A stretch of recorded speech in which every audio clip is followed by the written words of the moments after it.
వేసవి మడుగులో ప్రవేశించిన వాడు సుఖించినట్లు సుషుప్తిలో పురీతత్ అనేటువంటి నాడిలో చేరి తనను గుర్తింపక లోపలివి బయటివి తెలియక పరుండి ఉంది పడుకొని ఉంటాడు. వాడు తను తాను తెలియక హాయిగా ఉండదు సుషుప్తి. తను ఎవరో కూడా తనకి తెలియదు. తనకున్నటువంటి బాధలు దుఃఖాలు సుషుప్తిలో ఏమి వాడికి తెలియటం లేదు. ఎందుకు తెలియటం లేదు అంటే అప్పటి వరకు దేహంతో చేసిన కర్మలు కానీ అనుభవాలు కానీ బుద్ధి వరకు ఉన్నటువంటి శరీరానికే కానీ జీవుడికి లేవు. దీనితో తాదాత్మ్యం చెంది దీంట్లో ఉన్నప్పుడు ఇది నాది అని వాడు అనుకున్నాడు. ఎప్పుడైతే దీన్ని వదిలేసి వాడు వెళ్ళి పడుకున్నాడో కదా, ఈ శరీరానికి ఉన్నటువంటి అంటే ఈ జడము వాడు లేకపోతే ఇది కనుక్కోలేదు. దీనికి తెలివి లేదు. జడమైనటువంటిది చైతన్యం లేకపోతే అస్సలు గుర్తించలేదు. అందుకని శరీరానికి దాని బాధ తెలియదు. నిద్రలో మనకు బాధ తెలియకపోవడానికి కారణం అది. నిద్రపోతున్నప్పుడు అంతకుముందు ఎంతో బాధపడి ఉంటాడు, నిద్ర పట్టి ఉంటుంది. మరి ఆ తల నొప్పి నిద్రలో కూడా వాడికి ఉండాలి కదా. బట్ వాడికి వాడు దాన్ని ఫీల్ చేయటంలే. ఎందుకు అంటే జీవుడు సుషుప్తిలో ఉన్నాడు. జీవుడు ఈ శరీరంలో ప్రవేశించి ఈ శరీరంతో తాదాత్మ్యం చెందినప్పుడు మాత్రమే శరీర బాధలు వాడివిగా అనుకుంటున్నాడు. వాడు వెళ్ళి వెనక ఎక్కడో పడుకుంటే ఈ శరీర బాధలు వాడి వెంటలే. అంటే జీవుడు ఇప్పుడు ఏ అవస్థలో ఉన్నాడు? ప్రాజ్ఞ స్థితిలో ఉన్నాడు. ఒకప్పుడు దేహంతో కలిసినప్పుడు వాడు విశ్వడుగా ఉంటున్నాడు. స్వప్న స్థితిలో ఉన్నప్పుడు వాడు తైజస్సుడుగా, అంటే విశ్వడుగా ఉన్న దేహంతో చేరినప్పుడు వాడు విశ్వడు అవుతున్నాడు. స్వాప్నిక స్థితిలో ఉన్న శరీరంతో తాదాత్మ్యం పొందినప్పుడు వాడు తైజస్సుడు అవుతున్నాడు. ఇప్పుడు వాడు ప్రాజ్ఞుడు, నిద్రపోతున్నాడు. మరలా పురుషుడు మేల్కొని మళ్ళా లేస్తాడు. ఎందుకంటే జీవుడు బుద్ధి కృత్తులచే ఇంద్రియముల ద్వారా భోగములను అనుభవించి తనవి కాని వాటిని తాను అనుభవించాడు. అంటే అవి చేస్తుంటే కూడా తనదే అని అనుకున్నాడు. అది అలిసిపోయినాడు అన్నమాట. ఎందుకంటే ఇది జడము కాబట్టి ఇది అలిసిపోదు. వాడు చైతన్యం, వాడికి సంబంధమే లేదు. జడమైనటువంటి ఒక ఫ్యాక్టరీ మిషన్ ఉంది, ఒక మిషనరీ ఆడుతోంది. అది 24 hours ఆడుతుంది. మనుషులు షిఫ్ట్ మారుతుంటారు. 8 hours మనుషులు షిఫ్టింగ్ చేసుకొని వాళ్ళు మారుతుంటారు. కానీ ఫ్యాక్టరీకి అలసట్లేదు కదా. ఎందుకంటే దాన్ని మార్చటంలే. ఈ మిషన్ మార్చేసి రేపు మళ్ళీ ఇంకా కొత్త మిషన్ పెడదాము అట్లా అనుకోవటం లేదు. మనుషులు మారుతున్నారు. అంటే మనుషులు ఇన్ని గంటల కంటే పని చేయలేరు. అట్లా ఈ శరీరం జడం. దీనికి ఎన్నో రకాలైన వృత్తులు, ఎన్ని రకాలైన వాసనలు ఎన్నైనా అనుభవిస్తుంది. అవి అనుభవించి నాది అనుకున్నటువంటి జీవుడు, దాంతో తాదాత్మ్యం చెందినవాడు ఇంకా ఆలోచించి వాడు అలసిపోతాడు. ఈ ఆలోచించే మనస్సు అలవటల్లా దీన్ని నాది అనుకున్నటువంటి జీవుడు అలసిపోతున్నాడు. అర్థమైందా? మరలా పురుషుడు మేలుకోవడం, నిద్రపోయినాడు కదా, మళ్ళీ లేచాడు. ఈ పట్టణములకు 7 ద్వారములు, పైన 5 ద్వారాలు, 2 ద్వారాలు కింది వైపుకి ఉన్నాయి. ఇవి ఎట్లా వెళ్తున్నాడు? బయటికి వెళ్ళేటప్పుడు వాడికి లైట్ లేకపోతే వాడి కళ్ళు కనపడవు. ఇంకొకటి సహాయంతో, నేను ఇక్కడ దాకే చెప్తున్నాను, ఇంకొకటి సహాయంతో ఈ బయటి ద్వారాలు కూడా వాడు వెళుతున్నాడు. లేకపోతే వాడు వెళ్ళలేడు. మళ్ళీ బయట లోపలికి వచ్చి లోపల చేరుతున్నాడు. మరి 2 ద్వారములు, అవి నళిని నాళిని అనే నాసికారంధ్రాలు. వాటి ద్వారా పురుషుడు బుద్ధి వృత్తి అనేది ప్రియురాలితో కలిసి సౌరభము అనే దేశాన్ని చేరతాడు. వాసన పీలుస్తాడు. సౌరభం అనగా వాసనలు గ్రహించు. అప్పుడు అతనికి అవధూతుడు అనే మిత్రుడు తోడుగా ఉండను. అంటే అవధూతుడు ఎవడు అంటే వాయువు. నీకు వాసన తెలియాలి అంటే గాలి సహాయం కావాలి. అందుకు చెప్తున్నాడు, ఇంకొకటి సహాయంతో వీడు అనుభవిస్తున్నాడు అని. గాలి ఎక్కడి నుంచో ఉన్నటువంటి ఆ పువ్వులో సుగంధాన్ని ఈ వాయు తరంగాలు తీసుకొస్తున్నాయి. లేకపోతే వీడి ముక్కు అక్కడికి వెళ్ళలేదు. ఆ వాయు తరంగాలు తెచ్చి వీడి ముక్కుకు అందిస్తే వీడు వాసన చూస్తున్నాడు.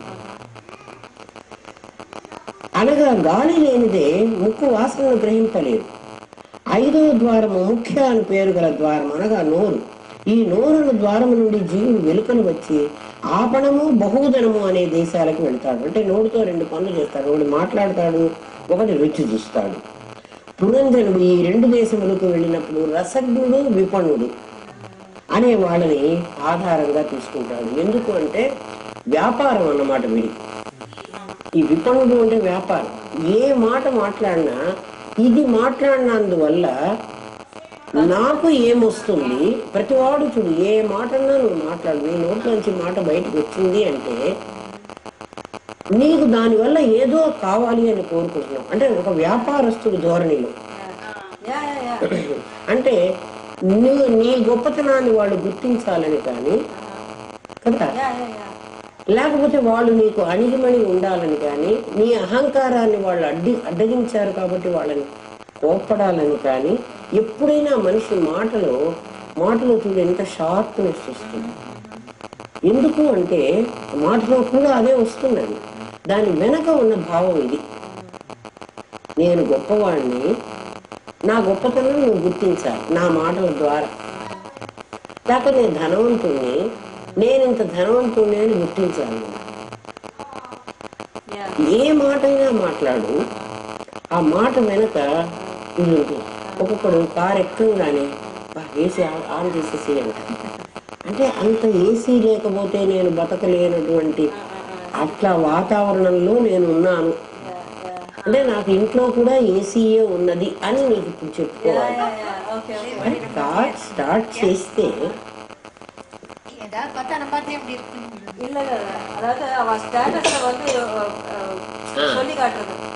இப்போ ஃபார் எக்ஸாம்பிள் வந்து ஒரு கார்ல ஏறுற போதே சீக்கிரம் ஏசி போடு, ఏసీ ఆన్ பண்ணு.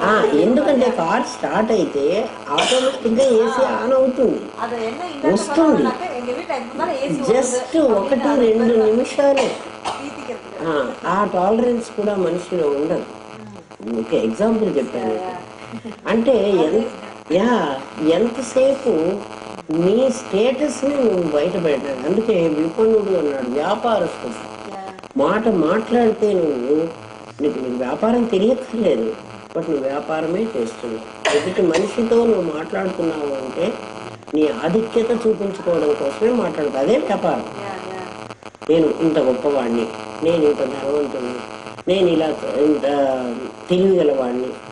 నువ్వు నోట్లోంచి మాట్లాడావంటే ఇలాంటి మాటలే మాట్లాడు. నెక్స్ట్ రుచి చూడటం.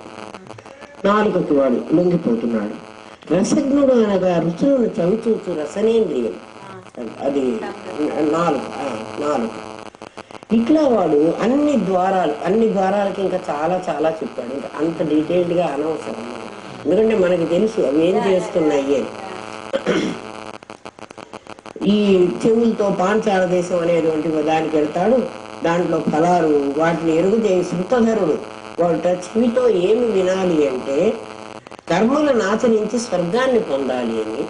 ఏదన్నా కర్మ ఎందుకు చెయ్యాలి, ఏ పని ఎందుకు చేస్తున్నావు, అప్పటి పని చేస్తే పుణ్యం వస్తుంది.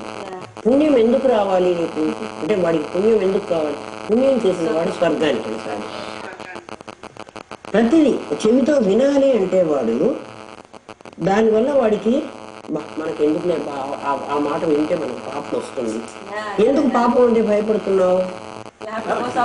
అది అసలు పాపము పుణ్యము నరకము స్వర్గము అనేవి జ్ఞాన దృష్టిలో లేదు.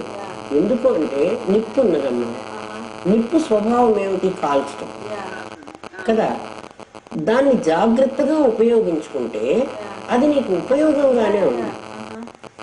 అంటే ఎట్లా, దాన్ని స్టవ్లో పెట్టుకునో దాన్ని వండుకోనో నువ్వు కుక్ చేసుకుని దాన్ని ఎంతవరకు నీకు అవసరమో నిప్పు ఫైర్ నువ్వు కావలసినంత వాడుకున్నప్పుడు అది నీకు యూస్ఫుల్ గానే ఉంది. నువ్వు దాన్ని నేను నీ కృష్ణాలు పోసి నీకు ఒళ్ళు అంటించుకుంటాను అంటే కదా, ఇప్పుడు నిప్పు నీకు ప్రమాదకారి. నిప్పు ప్రమాదమైందా, దుఃఖకారకమా, సుఖకారకమా అది అడుగుతున్నాడు నిన్ను. నువ్వు యూజ్ చేయటాన్ని బట్టి, నువ్వు యూజ్ చేసేటప్పుడు మిస్యూజ్ చేసావా, అది నీకు దుఃఖకారకం కదా. అట్లా కాకుండా నువ్వు దాన్ని సక్రమంగా ఉపయోగించావా, అది శుభమే. అట్లా పాపము పుణ్యము అని లేవు, అన్ని కర్మలు కూడా సక్రమంగా నువ్వు చేసినప్పుడు తద్వారా నువ్వు సుఖాన్ని పొందుతున్నావు. దాన్ని అక్రమంగా ఉపయోగించినప్పుడు నువ్వు దుఃఖాన్ని పొందుతున్నావు. కాబట్టి కర్మలో తప్పు లేదు. ఇప్పుడు ఆహారం మంచిదే, లిమిటెడ్ గా తిన్నప్పుడు అది నాకు ఆరోగ్యాన్ని ఇస్తుంది. నేను అది రుచిగా ఉంది కదా అని బాగా తినేసాను, ఇప్పుడు అది నాకు రోగం వచ్చింది. ఆ ఆహారం తినడం వల్ల నాకు రోగం వచ్చింది అంటున్నాను. ఆ ఆహారం నాకు రోగం కలిగించలేదు, నా బిహేవియరే నాకు రోగాన్ని కలిగించింది. అట్లా సృష్టిలో ఏ వస్తువు కూడా ఇది పాపం ఇస్తుంది, ఇది పుణ్యం ఇస్తుంది అంటే పాపం ఇచ్చే కర్మలు ఉన్నాయి కదా, అక్రమంగా మనం ఇంకేదో చేస్తే అది పాపం వస్తుంది కదా. నీ కామాన్ని తీర్చుకోవడం కోసం నీకు ఒక భార్యని ఇచ్చాడు భగవంతుడు. నువ్వు అంటే నువ్వు నిప్పును వాడుకున్నట్టు అట్లా వాడుకోకుండా నువ్వు ఇంకా కోరికలు బయట కూడా తీర్చుకోవాలని అనుకుంటున్నావు అంటే దాన్ని మిస్యూజ్ చేస్తున్నావు. దానివల్ల నీకు పాపం వస్తుంది. ఇప్పుడు నీకు అర్థమైంది కదా, పాపము పుణ్యము అని, ఈ పని పాపమని ఈ పని పుణ్యమని భగవంతుడి దృష్టిలో నిర్ణయం లేదు. ఈ పని చేసిన వాడికి స్వర్గాన్ని ఇస్తానని, ఇది చేసిన వాడికి నరకాన్ని ఇస్తానని ఆయన దృష్టిలో పెట్టాడు. ఎందుకంటే స్వర్గం వచ్చేటువంటి సత్కర్మలు చేసినా నువ్వు దాంట్లో నువ్వు మళ్ళీ నీ స్వార్థంతోనూ పాపపు తలంపులతోనూ చేసినప్పుడు ఏమవుతోంది, అదే పాపం ఇస్తుంది. రామకృష్ణ పరమహంస కథ చెప్పాడు. వాడి ఇంటికి ఎదురుగా ఇక్కడేమో మంచి ఒక బ్రాహ్మణుడు అతని వైఫ్ అంతా మంచిగా ఉన్నారు. ఆ ఎదురుగా ఒక వేశ్య ఉంది. ఈ బ్రాహ్మణ స్త్రీ ఎవ్రీడే భర్తకు అన్ని సేవలు చేస్తుంది, మడి కట్టుకుంటుంది, వంట చేసుకుంటుంది, దేవుడి పూజ చేసుకుంటుంది, భోజనం చేసి వాకిట్లో కూర్చుని దీపం ఒత్తులు చేసుకుంటూ ఉంటుంది. అది కాటన్ తీసుకుని దాంట్లో గింజ వస్తుంది, అంటే కాటన్ తీసి సీడ్, ఆ సీడ్ తీసి ఒక గిన్నెలో వేస్తూ అది అనుకుంటుంది. ఆ ఎదురింట్లో ఆ వేసే దగ్గరికి ఎంత మంది వచ్చారు, ఒకడు వచ్చాడు, లోపలికి వెళ్ళాడు, ఈవిడ ఒక గింజ తీసి ఈ డబ్బాలో వేస్తుంది.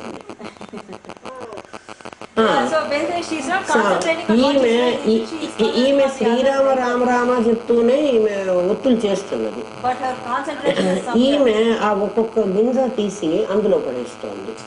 సాయంకాలం లోపల ఈమె ఒత్తులు చేసుకుని ఈమె లేచేటప్పుడు ఈ గింజలన్నీ తీసుకుని పారేసేటప్పుడు చీచి ఇంతమందితో సంభోగించింది, అది చీచి అదొక మనిషేనా అని దాన్ని తిట్టుకుంటూ ఈ గింజలు తీసి ఆ చెత్తలో ట్రాష్ లో పారేసింది. ఈమె మళ్ళీ ఈమె పనులే ఈమె చేసుకునేది. రామకృష్ణ పరమహంస చెప్పాడు కదా, అసలు ఆయన చాలా బాగా చెప్పారు ఇట్లాంటివన్నీ. అట్లా ఉంటే తర్వాత కొన్ని రోజులకి ఈమె కూడా చచ్చిపోయింది. సేమ్ డే ఆ వేశ్య కూడా చచ్చిపోయింది. ఈమెని అంత గౌరవంగా అందరూ భర్త, బంధువులు, పెద్ద ముత్తైదులు చచ్చిపోయింది అన్నారు. మంచి పట్టు చీర కట్టారు, శవానికి అంతా సంస్కారం చేశారు, పాడగట్టి ఈమెని తీసుకుపోతున్నారు. ఆ ఎదురింట్లో ఉన్న ఆ వేశ్యని ఎవరు పట్టించుకోలేదు. మున్సిపల్ వర్కర్స్ ఆవిడని తీసుకొని ఒక కుక్క తొట్టిలో పడేసి దానిలో లాక్కొని తీసుకొని పోతున్నారు. పైన యమకింకరులు ఈమె తీసుకుపోవడానికి వచ్చారట, శివకింకరులు ఆమెను తీసుకుపోవడానికి వచ్చారట. ఆ వేశ్యని తీసుకుపోవడానికి శివకింకరులు వచ్చారట. పార్వతీదేవికి ఆశ్చర్యం కలిగింది. ఏంటి నీ కథ చాలా అన్యాయంగా ఉంది. ఆమె ఒక్కరోజు కూడా పాపం చేయలేదు, నిరంతరం ఓం నమ శివాయ అనుకుంటూనే దీపారాధన చేసింది. భర్తని ఒక రోజు కూడా తిట్టలేదు, ఎంతో మర్యాదగా గౌరవంగా చూసింది. మంచి ఇల్లాలు, ఊళ్ళో అందరూ కూడా చాలా గౌరవంగా ఆమెని అనుకునేవాళ్ళు. ఆమెకు యమకింకరులు రావడం ఏమిటి? ఈ వేశ్య ఏనాడు దీపం కూడా పెట్టలేదు, దీనికి శివకింకరులను పంపించావు ఏమిటి? ఇది అన్యాయం కదా అని అడుగుతుంది పార్వతి. అడిగితే కాదు పార్వతి, ఆ వేశ్యావృత్తి చేస్తూ కూడా ఆ ఎదురింట్లో ఆ ఇల్లాలు ఎంత అదృష్టవంతురాలు, ఆమె చక్కగా పూజ అన్ని చేసుకుని భర్త సంసారము కాపురము చేస్తోంది.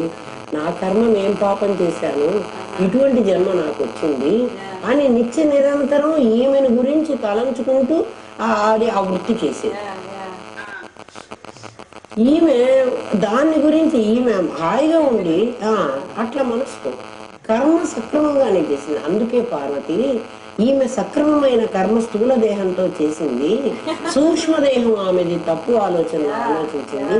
స్థూల దేహానికి చూడు బంధువులందరూ వచ్చారు, వేద మంత్రాలు చదువుతున్నారు, సక్రమంగా పాడేగట్టి శవాన్ని తీసుకుపోతున్నారు, ముత్తైదుగా చచ్చిపోతున్నది. ఆమెకి స్థూల శరీరం పాపం చేసింది, అందుకని మున్సిపల్ వర్కర్స్ ఆ కుప్ప తొట్టులో పడి వెళ్ళిపోతోంది. చూడు ఆలోచించు. మరి ఆమె మానసికంగా పుణ్యమే చేసింది. మరి కర్మ ఎలాంటిది అంటే కర్మను నువ్వు యూజ్ చేసుకోవడంలో ఈ కర్మ చెడు కర్మ, ఈ కర్మ మంచి కర్మ అనేటువంటి నియమం అస్సలు లేదు. నువ్వు ఎలా చేస్తున్నావో అలా అనుభవిస్తున్నావు. అంటే నువ్వు ఈ పనిని ఎట్లా చేస్తున్నావు, ఆహారాన్ని కూడా సక్రమంగా నువ్వు తింటే తిన్నావు అనుకో, నీకు అది అపకారం కొంచెం కలిగించు.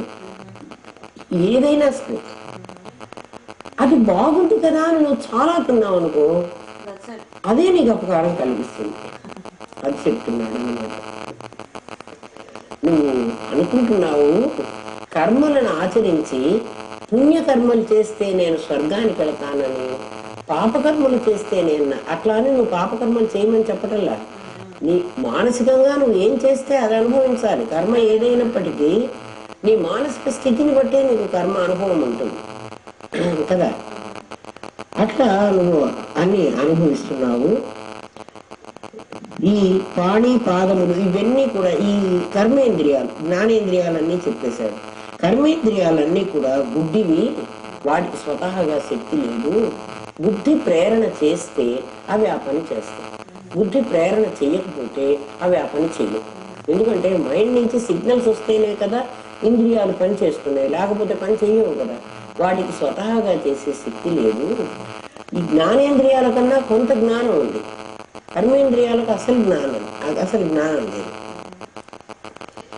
ఈ పాణి పాదములు అనే రెండు ద్వారముల ద్వారా ఈ రెండు ఎందుకు ప్రమాదకరమైనవి అని చెప్తున్నా అంటే, పాణి పాదము అంటే చేతులు కాళ్ళు, ఇవి ఎందుకు ప్రమాదమైనవి అంటే, పట్టుపురుగు ఏం చేస్తుంది, పట్టుపురుగు అంటే సిల్క్ వామ్, దాని నుంచే ఒక దారం వస్తుంది. ఆ దారంతో తానే అల్లుకుని తాను బయటికి పోవడానికి వీలు లేకుండా తన్ని తాను బంధించుకున్నట్టుగా మన కాళ్లతో మన చేతులతో మనం కర్మ చేస్తున్నాం. మనసుతో ఎట్లాగూ చేస్తున్నాం. ఏ పని చేయాలన్నా నేను చేయి కావాలి, ఏ పని చేయాలన్నా అక్కడ నడిచిపోవాలి, కాళ్ళు కావాలి. కాళ్ళతో చేతులతో చేసే కర్మల చేత జీవుడు ఈ శరీరంలో బంధించబడుతున్నాడు. సిల్క్ వామ్ ఎట్లాగైతే దానిలో నుంచి వచ్చేటువంటి ఆ పట్టు, అందుకే గురువు గారు అనేవారు ఎప్పుడు, యమధర్మరాజు దగ్గర తాళ్ల ఫ్యాక్టరీ లేదు, తలా 2 తాళ్ళు వేసి కట్టేసి లాక్కొని పోవడానికి, మనల్ని కట్టేయడానికి తాడు మనమే ఇస్తున్నాం వాడికి. మన చేతులతో మన కాళ్లతో కర్మ చేసి ఆ కర్మ తాలూకు మనల్ని మనం కట్టేసుకుని, పట్టుపురుగు ఎట్లాగైతే దానిలో నుంచి వచ్చిన సిల్క్ థ్రెడ్తో దాన్ని అదే మూసేసుకుంటుందో, చీకటి తనే తయారు చేసుకుంది, లేకపోతే దానికి చీకటే లేదు. అది అలాగే మనం మన కాళ్ళతో మన చేతులతో కర్మను చేసి నన్ను బంధించు అని మనమే బంధనాన్ని వాడికి ఇస్తున్నాం. ఈ ఇంద్రియములన్నీ కూడా బయటికి వెళ్లకుండా పురంజనుడు అనగా జీవుడు హృదయమనందే అనగా అంతఃపురమనందే ఉండు. అతడు ఉండి అంతటా తిరిగిన మనస్సుతో, మిత్రులతో కూడి, భార్య బిడ్డలతో కూడి అనగా బుద్ధితో, ఇంద్రియ ప్రవృత్తులతో కూడి ఒకప్పుడు సంతోషాన్ని, ఒకప్పుడు శాంతిని, ఒకప్పుడు మోహాన్ని వాడే పొందుతున్నాడు. వాడికి ఇష్టమైనవి కలిగినప్పుడు సంతోషం కలుగుతోంది, వాడికి అయిష్టమైనవి కలిగినప్పుడు దుఃఖం కలుగుతోంది. ఇష్టము అయిష్టము వీడి మీద ఆధారపడింది. కానీ చూడు, ఒకప్పుడు ఎండ కాస్తోంది, సమ్మరు, కొంచెం చల్లగా ఉంటే ఎంత బాగుంటుంది అంటున్నావు. అంటే చలి నీకు అప్పుడు నచ్చుతున్నది, ఇప్పుడు కొంచెం వేడిగా ఉంటే ఎంత బాగుంటుంది అంటున్నావు. అంటే నీ శరీరానికి అనుకూలంగా ఉండేటువంటి దాన్ని నువ్వు కోరుకుంటున్నావు. అంతేకాని నీకు చలి వేడి రెండూ ఇష్టం లేదు కదా. నీకేది బాగుంటే అది కావాలనుకున్నావు. అంటే ఇది నిర్ణయించి చెప్పడానికి కూడా నీకు తెలియదు. నువ్వు ఈ సీజన్లో వేడి కావాలనుకుంటున్నావు. నిజంగా నీకు వేడి ఇష్టం అయితే నువ్వు సమ్మర్లో హ్యాపీగా ఉండాలి. ఉండటం లేదు నువ్వు, నాకు వద్దు. అట్లా సుఖం కావాలి అనుకుంటున్నావు. నిజంగా సుఖంలో నువ్వు ఆనందంగా ఉండేటట్లయితే సుఖంలో ఉండి దుఃఖ పనులు చేయకూడదు. సుఖంలో ఉండి దుఃఖం పనులే చేస్తున్నావు. కొన్ని దుఃఖంలో బాధగా ఉంది అంటే ఒకసారి దుఃఖం బాధను అనుభవించావు కాబట్టి ఇంకోసారి దుఃఖం కలిగే పని చేయవచ్చు. అంటే నీకే తెలియకుండా ఉంది. జీవుడు హృదయంలోనే ఉండి మనసుతో విషయాలను పొంది దుఃఖమోహములను అనుభవిస్తూ ఉన్నాడు. నువ్వే ఆలోచించు.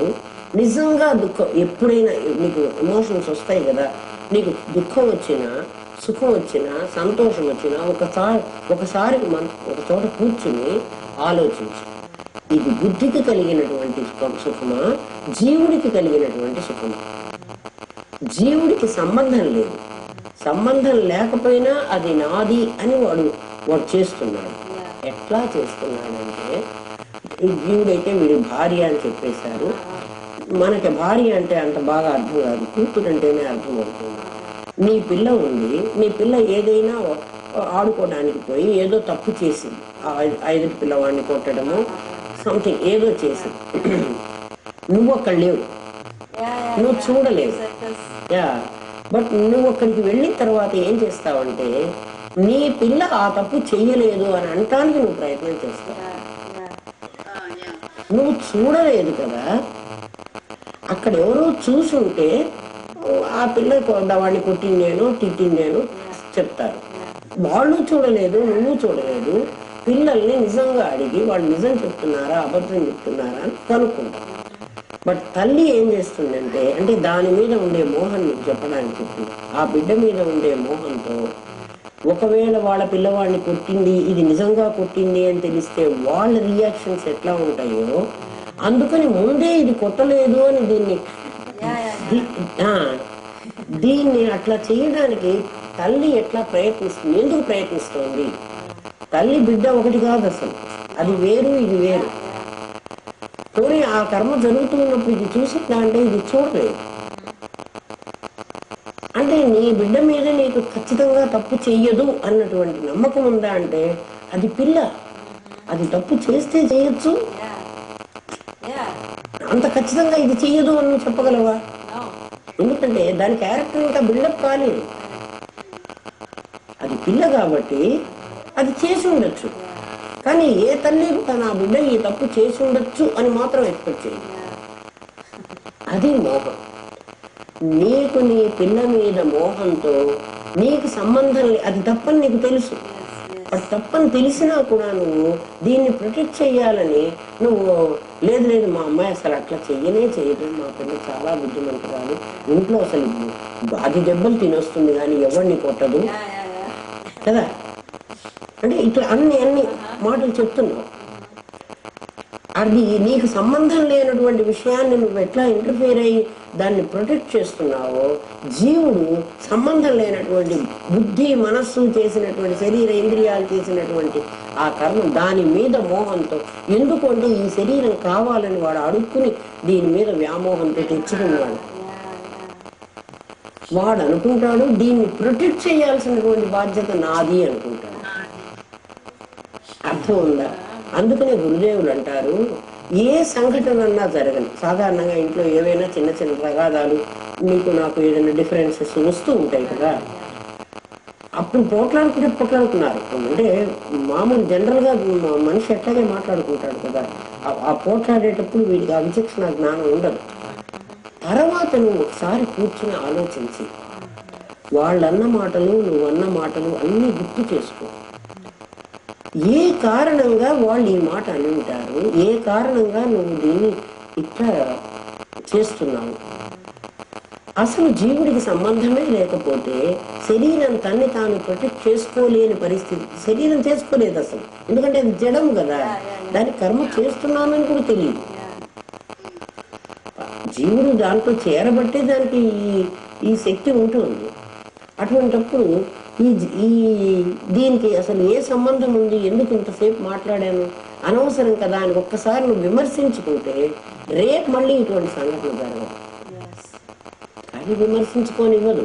తన్ని తను రక్షించుకున్నావు.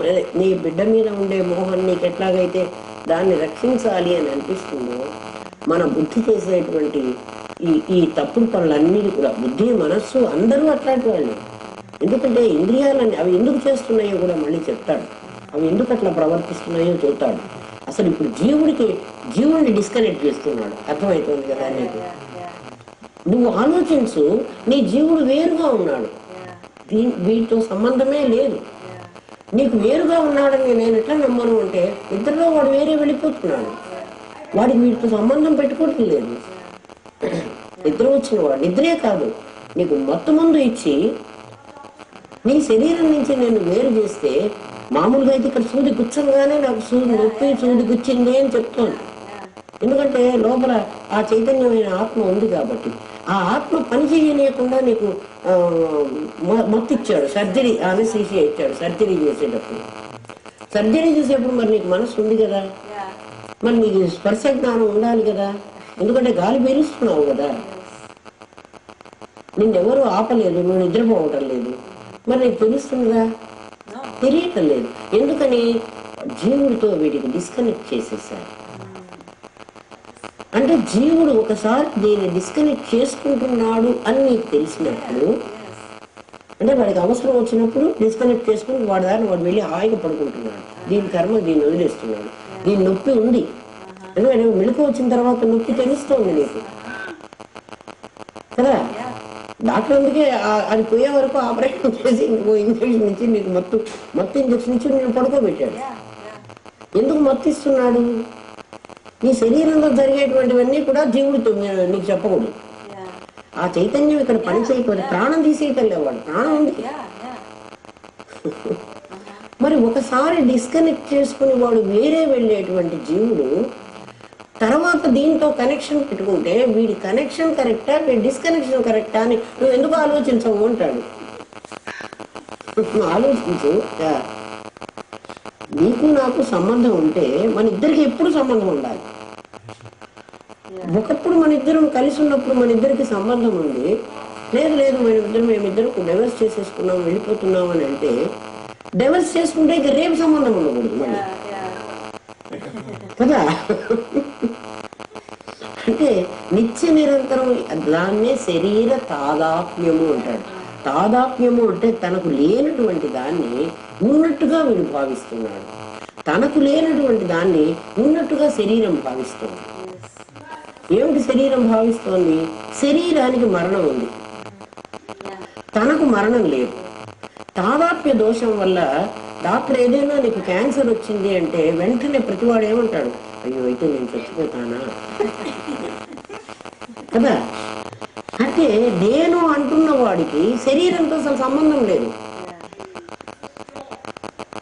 అందుకని నేను చచ్చిపోతానా అంటున్నాడు. దేహ తాదాత్మ్యం పోయి ఎవడైనా నువ్వు చావురా అన్నారు, నువ్వు చావు, నేను చావు, నీవే చావు అంటాడు. అంటే ఇప్పుడు ఏం చేశాడు? శరీర తాదాత్మ్యం వదిలేశాడు. నేను చావు, నువ్వే చావు అంటాడు. అంటే తాదాత్మ్యం ఎప్పుడు పట్టుకుంటున్నాడు, ఎప్పుడు వదిలేస్తున్నాడు అని నీ మాటల్లోనే నువ్వు కనుక ఇవన్నీ విచారించుకోవడానికి నీకు చాలా టైం పడుతుంది. ఇది సాధన. సాధన అంటే ఇంకేదో ఎక్కడికో వెళ్ళి తపస్సులు చేసి కూర్చొని చేసేది కాదు, ఇదే సాధన. ఇట్లా ఒక్కసారి నిర్ణయించుకున్నావు అనుకో అమ్మా, ఒక్కసారి నిర్ణయించుకున్నావు అనుకో, వాడికి వీడికి సంబంధం లేదని మీకు తెలిసిపోతుంది. అప్పుడు దేహం నేను ఎట్లా అనుకుంటారు? మన మాటల్లోనే ఏమి ఆత్మ తెలియక్కర్లేదు, ఏమక్కర్లేదు. మామూలు వాడే అంటున్నాడు. ఎవరన్నా చిన్న పిల్లవాడిని నువ్వు చావురా అని తిట్టు, నేనెందుకు చేస్తాను, నేను చావు అంటే వాడు చావడా? నిజంగా దేహం చస్తుంది, కానీ దేహంతో తాదాత్మ్యం చెందిన వాడు మాట్లాడుతున్నాడు ఈ మాట, నేను చావు. మీ దాంట్లో తిట్టారా అట్లా? அந்த மாதிரிலாம் I mean not like that to that extent. ఓ ఎవరన్నా யாராவது திட்டினாக்க போய் நீ சாவு போ அப்படின்னு சொன்னாக்க நான் ஏன் சாவ போறேன் நானும் சாவ மாட்டேன்னாக்கா அப்ப வந்து அது மாதிரி சொல்லிப்பா இல்லையா சட்டம் யாரும் திட்டினா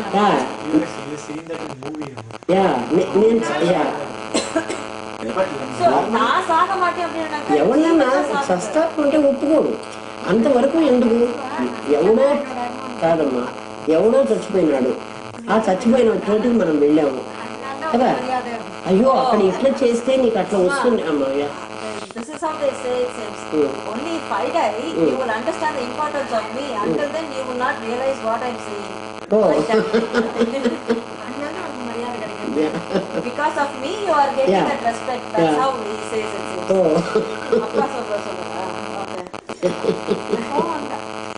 If he is angry, that's how he will say. కానీ అసలు రావడం అనేది ఎక్కడికన్నా వెళ్ళాను, నేను ఎక్కడ చచ్చిపోయిన చోటుకి వెళ్ళాను, అక్కడ ఏమైనా ముట్టుకుంటే ఏమైనా మనకి జరుగుతుంది అంటే ఏమంటోంది ఈ శరీరం, నేను చచ్చిపోతానేమో అని భయం ఉంది కదా, చావకుండా ఉండడానికి కదా ప్రికాషన్స్ తీసుకుంటున్నావు. ఒక్కసారి ఆలోచించి ఈ శరీరాన్ని ఎంత ప్రికాషన్ తీసుకున్నా 100 years తర్వాత దాచగలమా? మరి చచ్చిపోయే శరీరాన్ని పెట్టుకుని నేను చావను అని ధైర్యంగా చెప్తున్నావే ఏమ్మా బిందు? అర్థమవుతోందా? మామూలు మాటలేమ్మా, వేరే ఇంకేమో సాధన చేయమని చెప్పడం లేదు. రెగ్యులర్ గా నువ్వు ఆలోచించుకునేది అంటే దేహం నుంచి దేహాన్ని ఎట్లా విడగొట్టుకోవాలి అన్నదానికి చెబుతున్నాను. అసలు దేహ తాదాత్మ్యం నువ్వు కావాలంటే పెట్టుకుంటున్నావు, యథార్థంగా అయితే దేహంతో తాదాత్మ్యం లేదు. అది ఇది కలిసి ఉండలేదు, కలిసి ఉండవు కూడా. ఎందుకంటే ఒక అద్రవ్యాలు అవి రెండు. పాలల్లో నువ్వు ఆయిల్ని కలిపి మిక్స్ చేయి.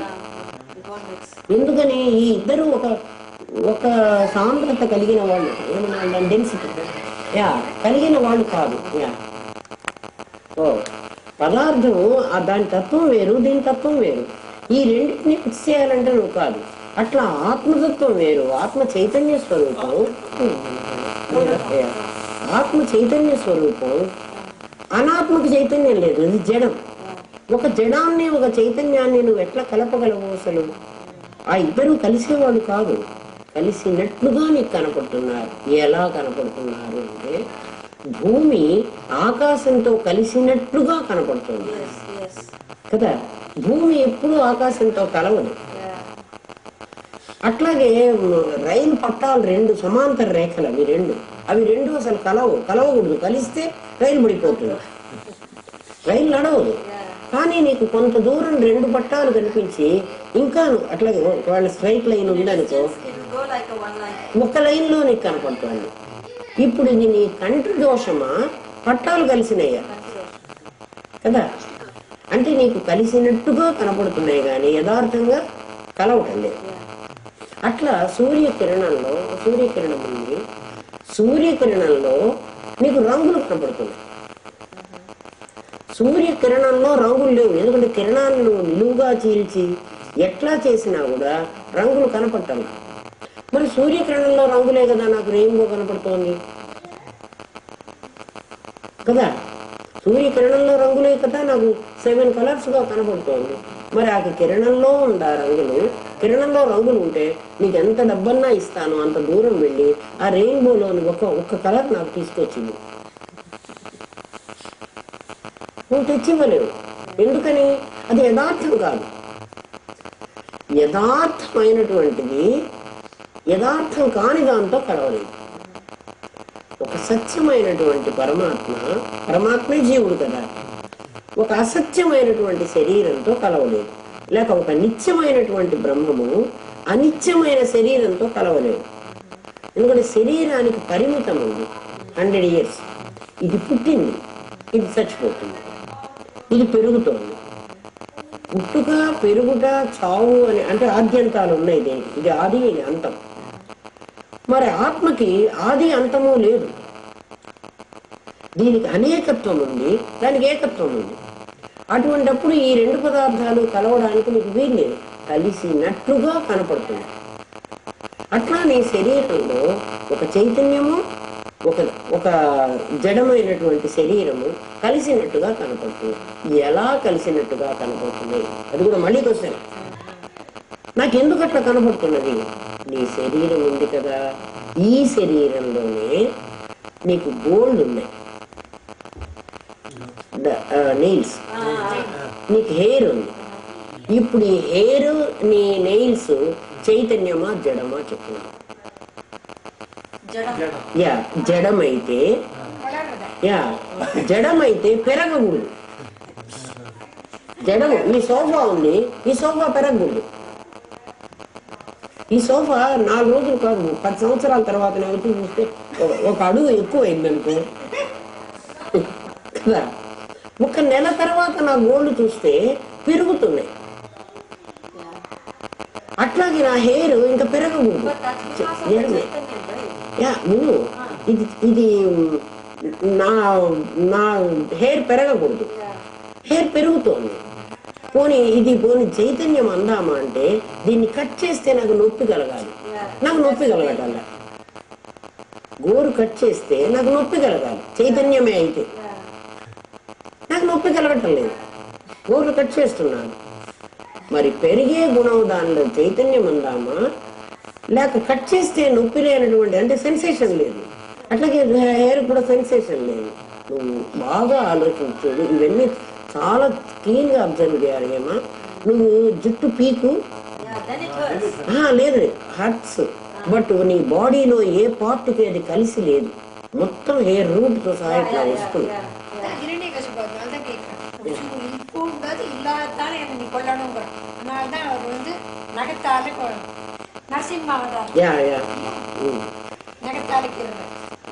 అదే గోళ్లతో పీల్చి చంపుతాడు. అది అందుకే గోళ్లతో చంపుతాడు. నేను చైతన్యంతో చావకూడదు, జడంతో చావకూడదు అంటాడు వాడు హిరణ్యకశిపుడు. ఇప్పుడు నీ హెయిర్ ఉందనుకో, హెయిర్ లాగావు, నీకు నొప్పి వచ్చింది సరే, బట్ నీ బాడీలో ఇది చెయ్యి లాగాను, ఒక పార్ట్కి కనెక్షన్ ఉంది.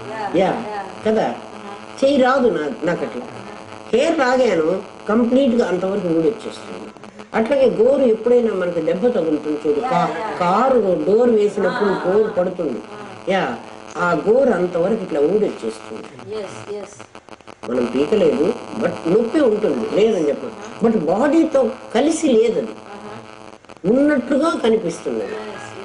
అంటే చెట్టు భూమి లోపలికి చొచ్చుకుని పోయి, యా నీకు ఎక్కడో పాటల్లో చెప్పాను. యా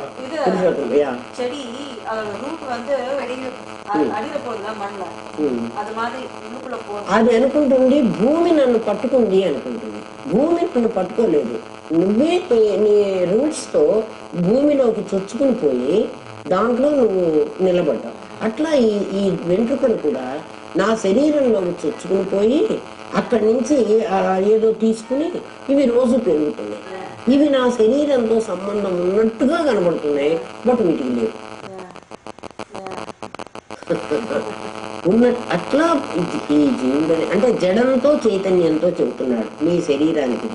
మిగిలిన పాటలన్నీ అట్లా కాదు. శబ్దస్పర్శ రూపరస గంధాలను గ్రహించే జ్ఞానేంద్రియాలు అట్లా వెంట్రుకల్లాగా వాటిని తీసేస్తే నేను కదా, అట్లా కాదు. నా చెయ్యి లాగితే చెయ్యి వస్తుందా, వెంట్రుకలు వచ్చినట్టుగా రాదు. చెయ్యి కట్ చేస్తే నాకు నొప్పి వస్తుంది, వెంట్రుకలు కట్ చేస్తే నాకు నొప్పి ఉండటానికి. ఒక జడము ఒక చైతన్యము కలిసినట్లుగా కనిపిస్తాయే కానీ నిజంగా అవి కలవటం లేదు. అంటే భూమి ఆకాశము కలిసినట్టుగా మీకు కనపడతాయి. అటువంటి ప్లేస్ దానికి క్షితిజము అని పేరు కూడా పెట్టేశారు. భూమి ఆకాశం ఎట్లా కలుస్తుంది అసలు? మరి అందరి కళ్ళకి కలిసినట్టే కనిపిస్తుంది. అంటే ఇక్కడి నుంచి చూస్తే కొంత దూరం పోయిన తర్వాత భూమి, అదే భూమితో ఆకాశం అక్కడ ఈ రెండు కలుస్తున్నాయి అన్నట్టుగా. అంటే నీ కనుచూపు అంతవరకు పోయింది, ఇంకా ఆ అవతలికి పోలేకపోయింది. అంతవరకు నువ్వు ఆకాశాన్ని చూసావు, అంతవరకు భూమిని కూడా చూసావు. ఎక్కడ ఎండ్ అయిపోయిందో అవి రెండు అక్కడ కలిసినట్లుగా నీకు కనపడుతున్నాయి. అట్లా జడము చైతన్యము కలిసినట్టుగా కనిపించి ఈ శరీరంలో ఉందంటున్నావు. జడము చైతన్యము రెండు కలవడానికి వీలు లేదు. ఎందుకంటే జడమేమో వేర్వేరుగా ఉన్నటువంటిది, వేర్వేరుగా ఉన్నదంటే పంచభౌతికమైంది. పంచభూతాల నుంచి కొంచెం కొంచెం తీసుకుని ఇక్కడ కుప్ప చేసి పెట్టింది.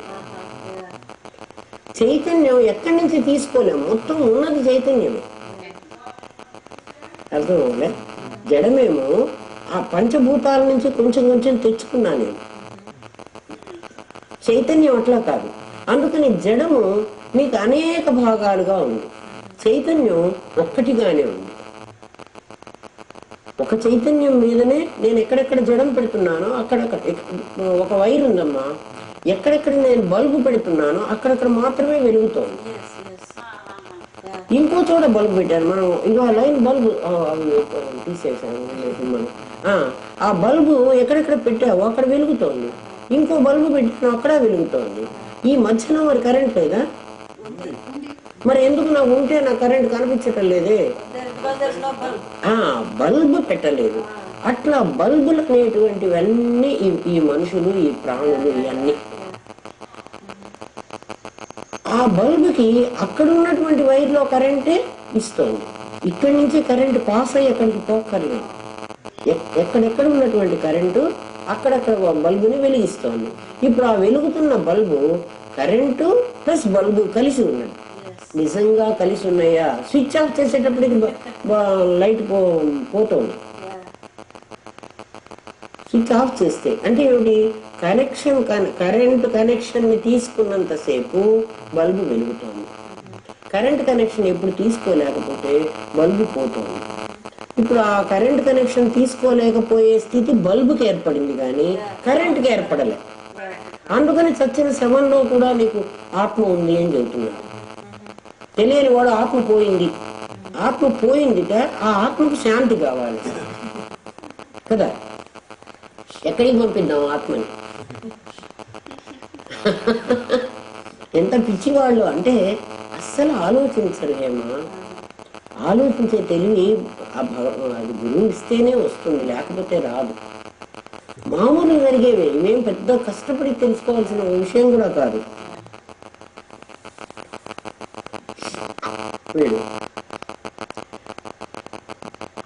వీడికి సుఖము దుఃఖము ఎందుకు కలుగుతోందంటే బుద్ధిలో సత్వము రజస్సు తమస్సు ఉబుకుచుండును. దైవ నిర్ణయం చే బుద్ధి ఎట్లు నడిపించినా ఆత్మ అట్లు నడుస్తుంది. బుద్ధి కర్మానుసారణి. బుద్ధి ఎవరిని అనుసరించి నడుస్తుంది? దాని కర్మను అనుసరించి నడుస్తుంది, ఆత్మను అనుసరించి నడవ. అందుకే జీవుడు ఇందులో ఉన్నాడు కదా, ఈ పురంజనుడు శరీరంలో ఉన్నాడు కదా. వీడు ఏం చెయ్యాలి అంటే వీడు ఒకటి చెయ్యాలని అనుకుంటాడు, బట్ ఆ పని చెయ్యడు. ఎందుకంటే కర్మ ఇంకోటి చెయ్యాలని చెప్తోంది. అరే నేను ఒకటి చెయ్యాలనుకుంటే ఇంకొకటి జరుగుతోంది ఏమిటి అని వాడు అనుకుంటాడు. అదే ఇప్పుడు ఆ ఇంకోటి ఎందుకు జరిగింది? కర్మ అట్లా జరగవలసే ఉంది. దానికి Today we planned on coming on, even if it was late, we still planned on getting started. We forgot the chargers. అంటే ఇవాళ లెసన్ మరి లేట్ గా స్టార్ట్ అవ్వాలి, ఈ టైంకే పాఠం చెప్పుకోవాలని కర్మలో ఉంది. మనం దాన్ని ఏమనుకుంటామంటే ఈశ్వరుడు చేశాడు అంటాం, ఎవడో కన్నా అక్కడ పేరు పెట్టి. బుద్ధి కర్మను అనుసరించి, లేకపోతే అది ఎందుకు మర్చిపోమని చెప్పింది?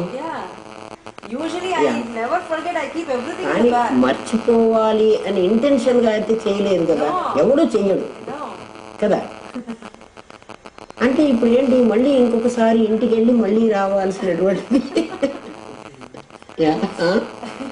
కర్మలో ఉందమ్మా. అందుకని బుద్ధి ఎవరిని అనుసరిస్తుంది అంటే జీవుడిని అనుసరించదు. అది చేసుకోవడం జీవుడు దీన్ని ఇష్టపడి దీని ఇంటికి వచ్చి చేసుకున్నాడు, దీన్ని ఇంత మోహంతో చూస్తున్నాడు. బట్ ఇది వాడి మాట వినదు, ఇది ఎవరి మాట వింటుంది? కర్మ మాట వింటుంది. వాడు పాపం అసహాయుడుగా ప్రతిసారి ఓడిపోతూ ఉంటాడు. ఎందుకంటే జీవుడు ఏవో ఇవి చేద్దాం అవి చేద్దాం ఏమో అనుకుంటూ ఉంటాడు, అవన్నీ కావు. డిసప్పాయింట్ అయ్యి వాడు ఏమంటాడు? ఈశ్వరుడు మీద నెట్టి పారేస్తాడు.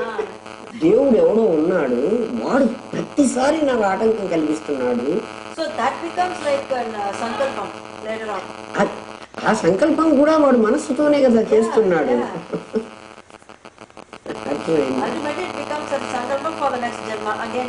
Whatever he was unable to do in this janma because of the karma that he brought వాడికి తెలియలేదు కదా. వాడు తెలిసి ఉండి చేస్తే ఆ కర్మ వాడిని అంటదు. ఎందుకంటే ఇంతవరకు పురంజనుడు అనేది జీవుడు సుషుప్తి అవస్థలో జాగ్రత్త అవస్థలో ప్రవర్తించడానికి రీతి చెప్పబడింది. సుషుప్తిలో జాగ్రత్త. ఇప్పుడు స్వప్నావస్థ పురంజనుడు అనేది రాజు వేటకెళ్ళాడు కదా, వైఫ్ని వదిలిపెట్టి వేటకెళ్ళాడు. అంటే బుద్ధిని వదిలిపెట్టేశాడు, అక్కడ వేటకు వెళ్ళాడు. ఏమా జాగ్రత్త అవస్థలో ఉండే శరీరమును సుఖ దుఃఖములను అనుభవింపజేయుటకు జీవునికి పరమ పురుషుడే సృష్టించను. వాడికి ఈ కళ అనేది భగవంతుడే సృష్టించాడు. ఎందుకంటే కళ చూసిన తర్వాత ప్రతివాడికి కళ వస్తుంది. అంటే కళలో కనిపించింది ఇప్పుడు యథార్థంగా లేదు కదా. ఇది కూడా ட்ரீம்ல வந்து எல்லாம் கலர்னா ட்ரீம்ல வந்து என்னெல்லாம் பாக்குறோமோ முடிச்சதுக்கு அப்புறமா ஒண்ணும் வரது இல்ல. அப்பயாவது யாராவது யோசிச்சுக்கணும்ல, அப்ப கூட யாரும் யோசிக்கணும்ல. ప్రతి వాడికి కళ వస్తుంది. ఆ కళకి ఇంకేదో ఆలోచించుకుని ఈ కళ వల్ల ఇది లాభం వస్తుందా, నష్టం వస్తుందా.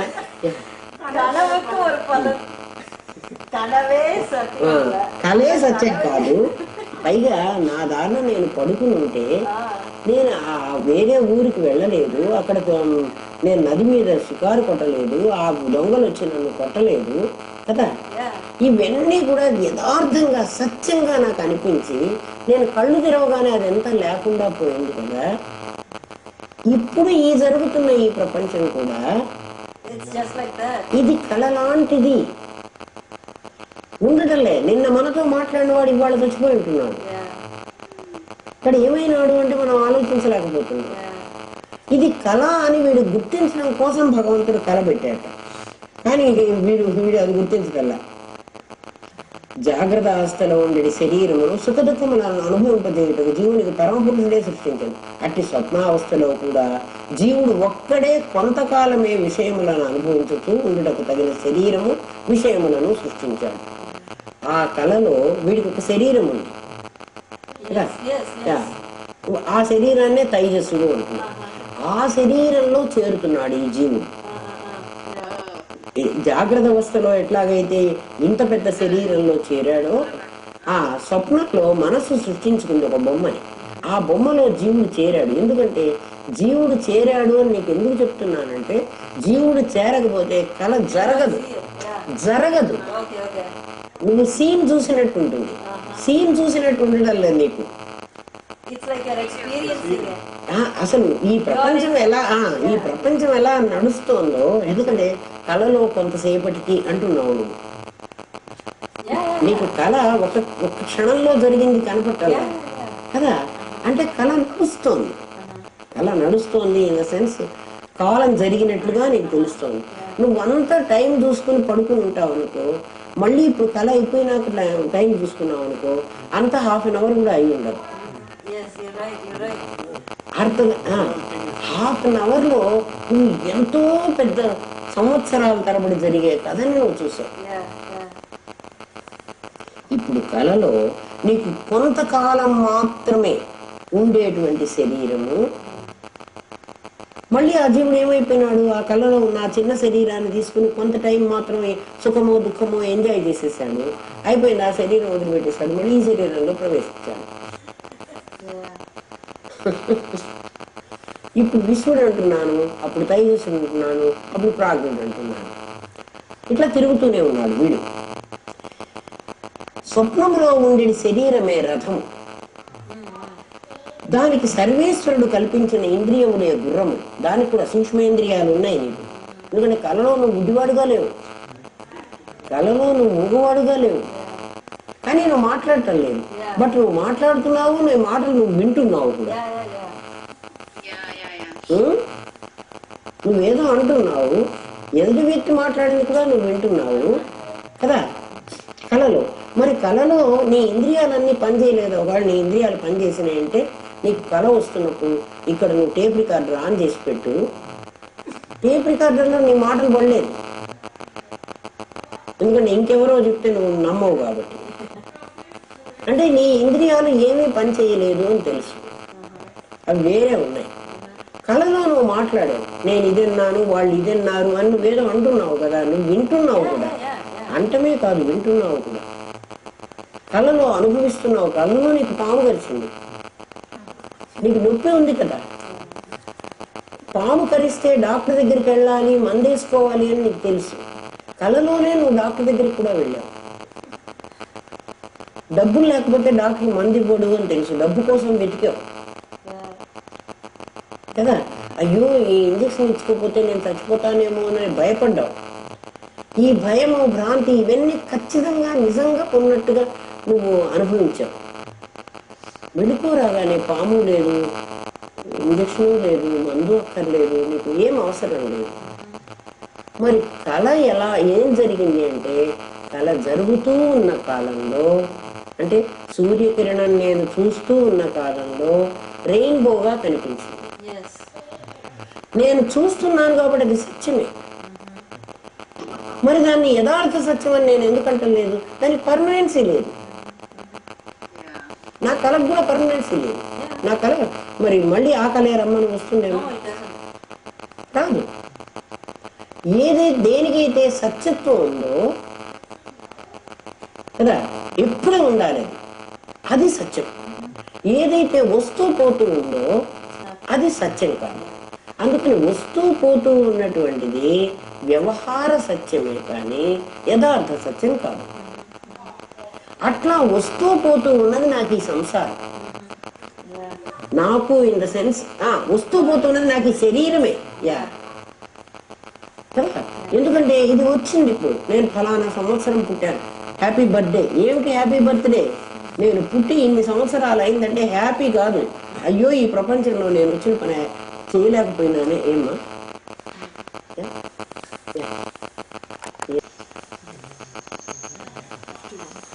ఏమో టైం అయిపోయిందా? 10 minutes. నేను పుట్టాను అంటున్నాడు, నువ్వు పుట్టావు అంటే ఈ శరీరంలో నేను చేరాను అని చెప్తున్నాను. ఎప్పుడూ నేను చచ్చిపోతాను, చచ్చిపోయింది నేను చూడలేదు కానీ, బట్ నేను ఎప్పుడూ చచ్చిపోతాను ఆఫ్టర్ మీ అని చెప్తున్నావు కదా నువ్వు. నేను చచ్చిపోయిన తర్వాత వీళ్ళు నా రాస్తున్నావు కదా, అంటే నువ్వు ఎప్పుడో చచ్చిపోతావు అని కూడా నీకు నమ్మకం ఉంది. నువ్వు పుట్టి నువ్వు చచ్చిపోయేటువంటి వాడివి. ఇప్పుడు ఉన్నటువంటి ఈ స్థితి నీకు యథార్థ సత్యం ఎట్లా అవుతుంది? వ్యవహార సత్యమే కదా. అంటే కళలో నీవు ఆకాశేపు చూసింది ఎంత నిజమో, ఇప్పుడు చూస్తున్న ఇది అంత నిజం. అర్థమైందా? కళలో ఎంతో వేగముగా విషయములు నడిచిపోవచ్చుండు. ఈ రథము బుద్ధి అనేది సారథి చేతనే నడుపబడు. జాగ్రత్త అవస్థలో స్థూల శరీరం అనుకుండే బుద్ధి మొదలగు పరికరములన్నీ స్వప్నావస్థలో కూడా ఉంటాయి.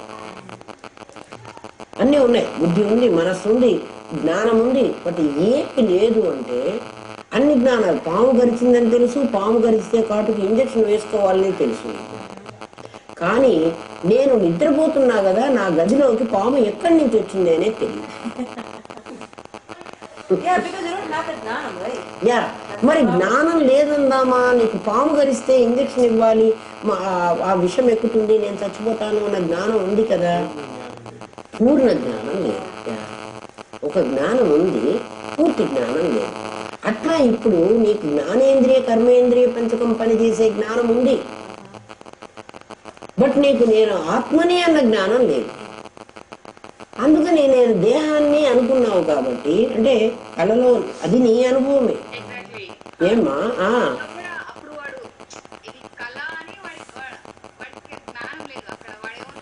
కళ అన్న జ్ఞానం లేదు.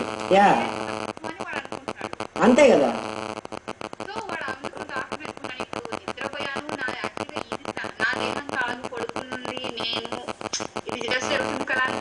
అనుకోలేదు అంటే ఒక జ్ఞానం ఉంది, ఒక జ్ఞానం లేదు వాడికి. శరీరం జరుగుతున్నది ఎగ్జాక్ట్ నేను కాదనేది లేదు. అదే ఇప్పుడు మనం చేస్తుంది కూడా సేమ్ అదే. ఇప్పుడు మనం చేస్తున్నది కూడా అదే. నేను ఆత్మని, నేను ఈ శరీరాన్ని తెచ్చుకుని ఈ వ్యవహారం చేస్తున్నాను అన్న జ్ఞానం లేదు. కానీ ఇక్కడ జ్ఞానం ఉంది. చూడు, ఒక జ్ఞానం లేదు, ఒక జ్ఞానం ఉంది. జ్ఞానం ఉన్నవాడిగా చెప్పుకోవాలన్నా మనం లేనివాడిగా. అందుకే మన వాళ్ళు ఊరికే మాట్లాడుతున్నారు, నీకు బుద్ధి లేదా అంటారు. బుద్ధి లేదా, జ్ఞానం లేదా అంటారు.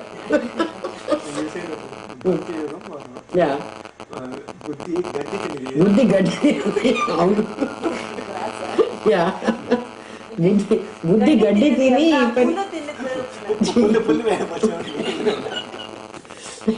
ఈ పని ఎందుకు చేసావు అంటే బుద్ధి గడ్డి తినింది అంటాడు. గడ్డి గ్రాస్. పులు అంటే గడ్డి. పులు సంస్కృత పులు అంటే గడ్డి. పుల్లునా, పులు. చూడు, అంటే ఒక జ్ఞానం ఉంది. నీకే జ్ఞానం ఉందో లేదో చెప్పు. నీకు ఒక జ్ఞానం ఉంటుంది, ఒక జ్ఞానం లేదు. అటువంటి జ్ఞానం అని చెప్పాలన్నా అజ్ఞానం అని చెప్పాలన్నా.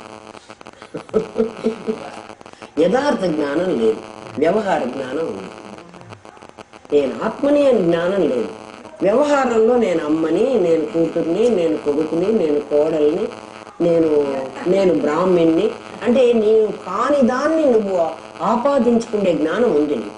అంటే నువ్వు కాని దాన్ని ఆపాదించుకోవడం నీకు బై బర్త్ రేట్. అది నీకు పుట్టుకతో వచ్చినటువంటి హక్కు. ఆ బర్త్ రేట్ని నువ్వు ఇప్పుడు చేసుకుంటున్నావు. నువ్వు కాని శరీరాన్ని నీది అన్నప్పుడు ఆ కాండిక్య కేశబ్రత సంవాదంలో అదే చెప్పాడు. నాకు సింపుల్ గా ఒక వాక్యంలో వేదాంతం చెప్పమంటాడు. నీది కాంది నీది అనుకున్నావు, నీది అయింది నువ్వు మర్చిపోయినావు. అంతే వేదాంతం అంతా కలిస్తే. నువ్వేదో అది మర్చిపోయినావు, నీది కాందాన్ని నీది అనుకుంటున్నావు. నేను నాది కాని శరీరాన్ని నాది అనుకుంటున్నాను. దీంతో తాదాత్మ్యం చెంది నేను ఈ వ్యవహారాలన్నీ పడుతున్నాను. దీనివల్లే నాకు ఈ కష్టాలు, దుఃఖాలు, బాధలు. దీనికి సమర్థకులే నాకు ఈ కులం కానీ, గోత్రం కానీ, నాకు భర్త కానీ, భార్య కానీ, పిల్లలు కానీ, వీళ్ళంతా దీనికి సంబంధించిన వాళ్ళు. దీన్ని వదిలిపెట్టి నువ్వెవరో చెప్పు అంటే నువ్వెవరు అని అడగగానే నేను ఫలానా వాడి కూతుర్ని. నువ్వు ఎవడి కూతురు ఇంకోటి చెప్పి నాకు చెప్పద్దు. లేదు, నేను ఫలానా వాడికి భార్యని. ఆ ఫలానా వాడు నాకు వద్దు, నువ్వెవరో చెప్పు. నువ్వెవరో నీకు తెలియదు. అర్థమైందా? ఎంత పిచ్చివాడు, ఎంత అమాయకుడు. ఎన్ని చెప్తే వీడికి అర్థమవుతుంది కదా. పైగా వేదాంతాలు ఎందుకు ఇంత చిన్న వయసులో? ఇదొకటి. చిన్న వయసు ఏమిటి, వయసు గడిచిపోతోంది, ఎప్పుడు పోతామో తెలియదు.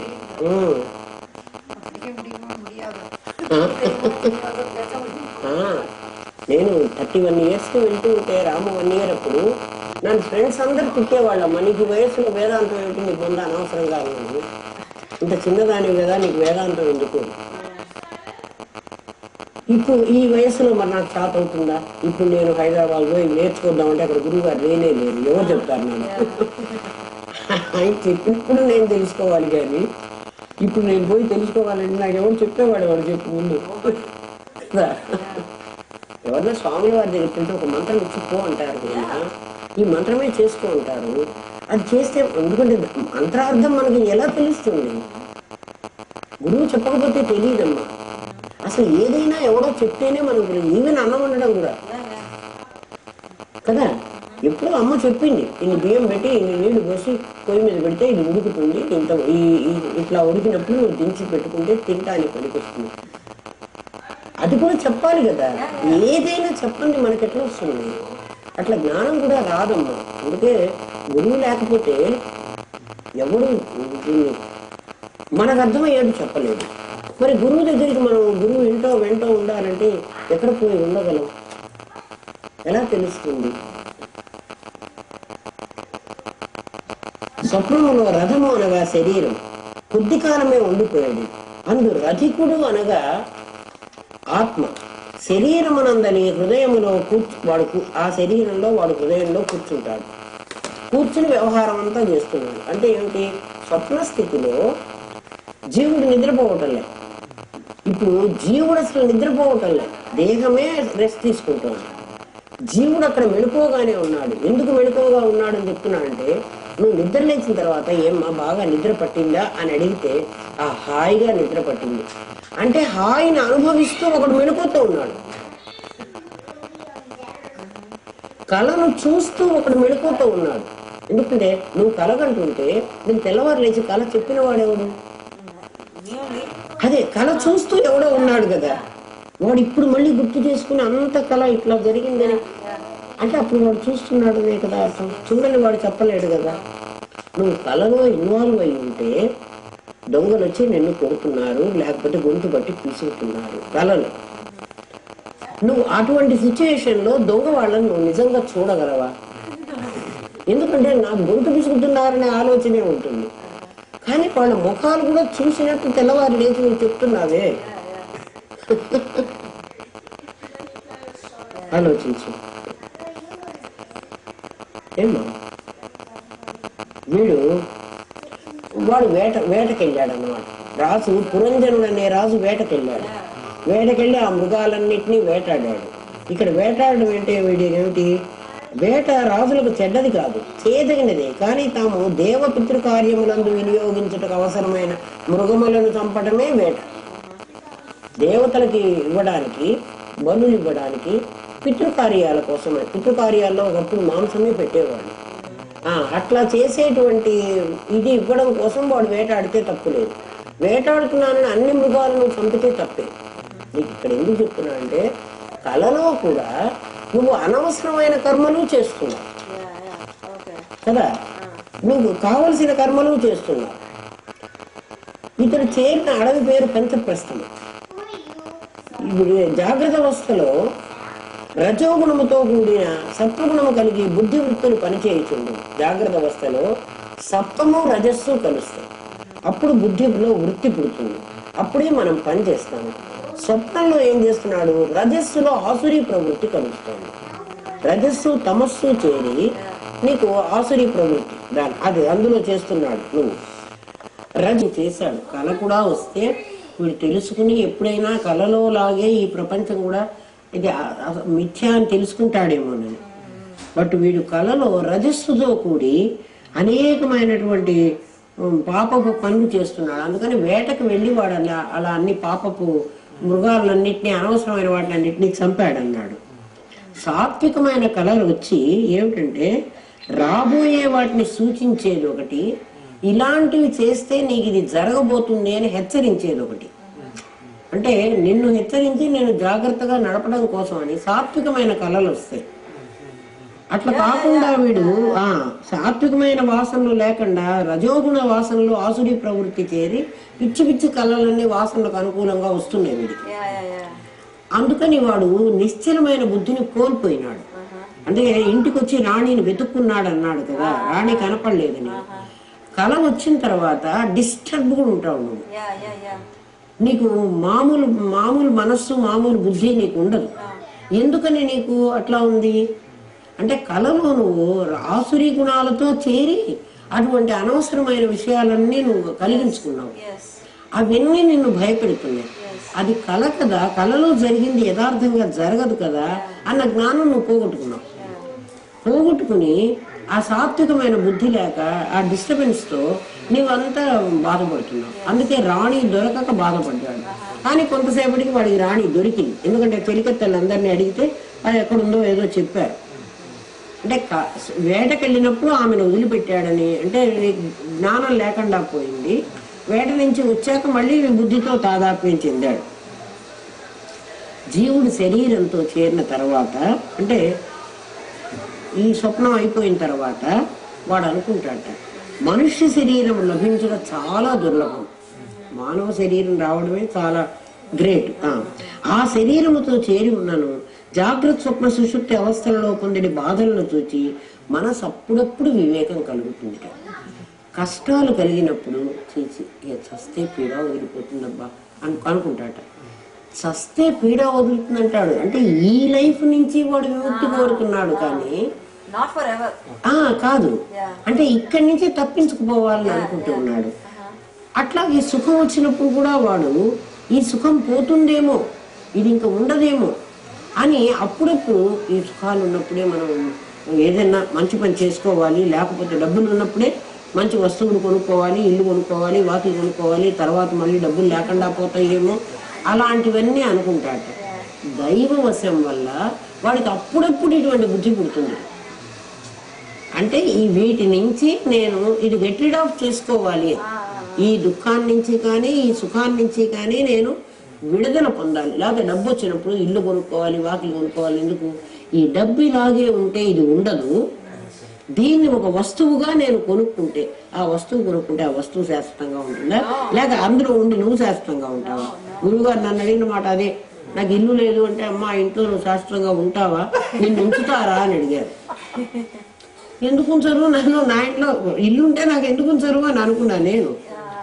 ప్రాణం పోగానే ఇంకా ఎప్పుడు ఎత్తేస్తారు ఈ శవాన్ని, పిల్లలకు ఆకళ్ళు అవుతున్నాయి అని అందరు అంటారు కదా. మరి ఆ ఇంట్లో నిన్ను ఉంచరు, ఎవరిని ఉంచరు, ఎవరింట్లో ఎవరిని ఉంచరు. మరి నన్ను ఉంచుతారు అని నువ్వు అనుకుంటున్నావేమిటి?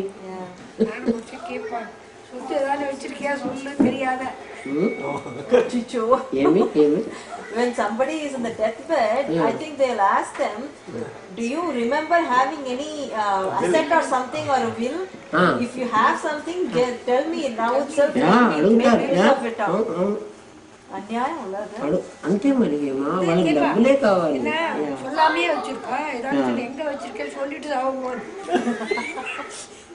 దైవ వశం వల్ల ప్రతి ప్రాణికి కూడా ఎప్పుడో ఒకసారి ఈ ప్రపంచం యొక్క స్థితి నుంచి తప్పించుకుని తను బయటపడాలి అనేటువంటి భావన కలుగుతుంది దైవవశం వల్ల. కానీ వివేకాత్మకమైన బుద్ధి ఉదయిస్తుంది. ఎక్కడికి వెళ్ళాలో ఏం చేయాలో తెలియదు, కానీ ఈ కష్టాల నుంచి ఈ సుఖాల నుంచి కూడా తప్పుకుని తను వేరుగా వెళ్ళాలి అని వాడి బుద్ధి తెలుస్తుంది అప్పుడప్పుడు. కానీ అనంతమైనటువంటి వాసనలు చాలా ఉన్నాయి కదా వాడికి. వాడితో నిండినటువంటి అనంతమైన రుచులతో నిండిన ప్రకృతి సంబంధము మరలా కలుగుతుంది.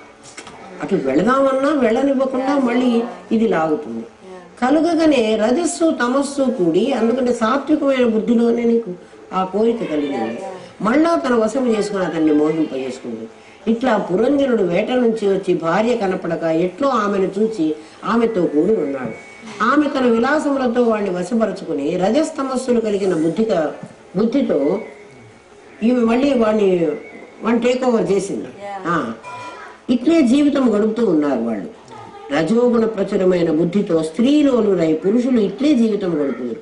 విలువైన పాన్పుపై పరుండి వాడు అనుకుంటాట, నాకు కాస్ట్లీ బెడ్ ఉండాలి, నా ప్రియురాలి భుజాన్ని నేను తలగడగా పెట్టుకోవాలి, ప్రతివాడు కోరుకుంటాట. అట్లా విషయ భోగాల వలి కలిగిన అజ్ఞానము కమ్మివేయగా ఆమెతో కలిసి ఉండి భోగములు అనుభవించుటయే పురుషార్థము అనుకుంటాడు. పురుషార్థం ఇదే మనిషికి.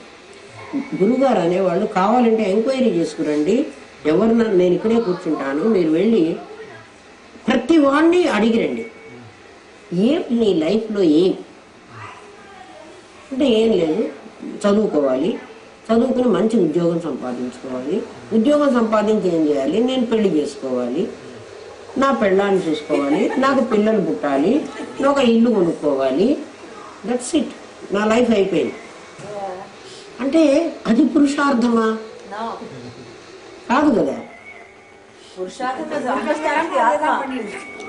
అది వాడికేమో అక్కర్లేదు కదా, అయిపోయింది నా జీవితం అని. కానీ అప్పటి నుంచే వాడికి కష్టం మొదలైంది కదా. వాడు తల్లిదండ్రుల దగ్గర ఉండి చదువుకున్న రోజులే వాడు సుఖంగా ఉన్నాడు కదా. ఎందుకంటే ఒకసారి ఎప్పుడు మనం పాఠంలో చెప్పుకున్నాం, అప్పుడు తల్లిదండ్రులది బాధ్యత వీడికి లేదు. ఇప్పుడు బాధ్యత ఎవరిది? భార్యకు వచ్చినా కొడుకులకు వచ్చినా ఎవరికి వచ్చినా కూడా బాధ్యత వీడికి.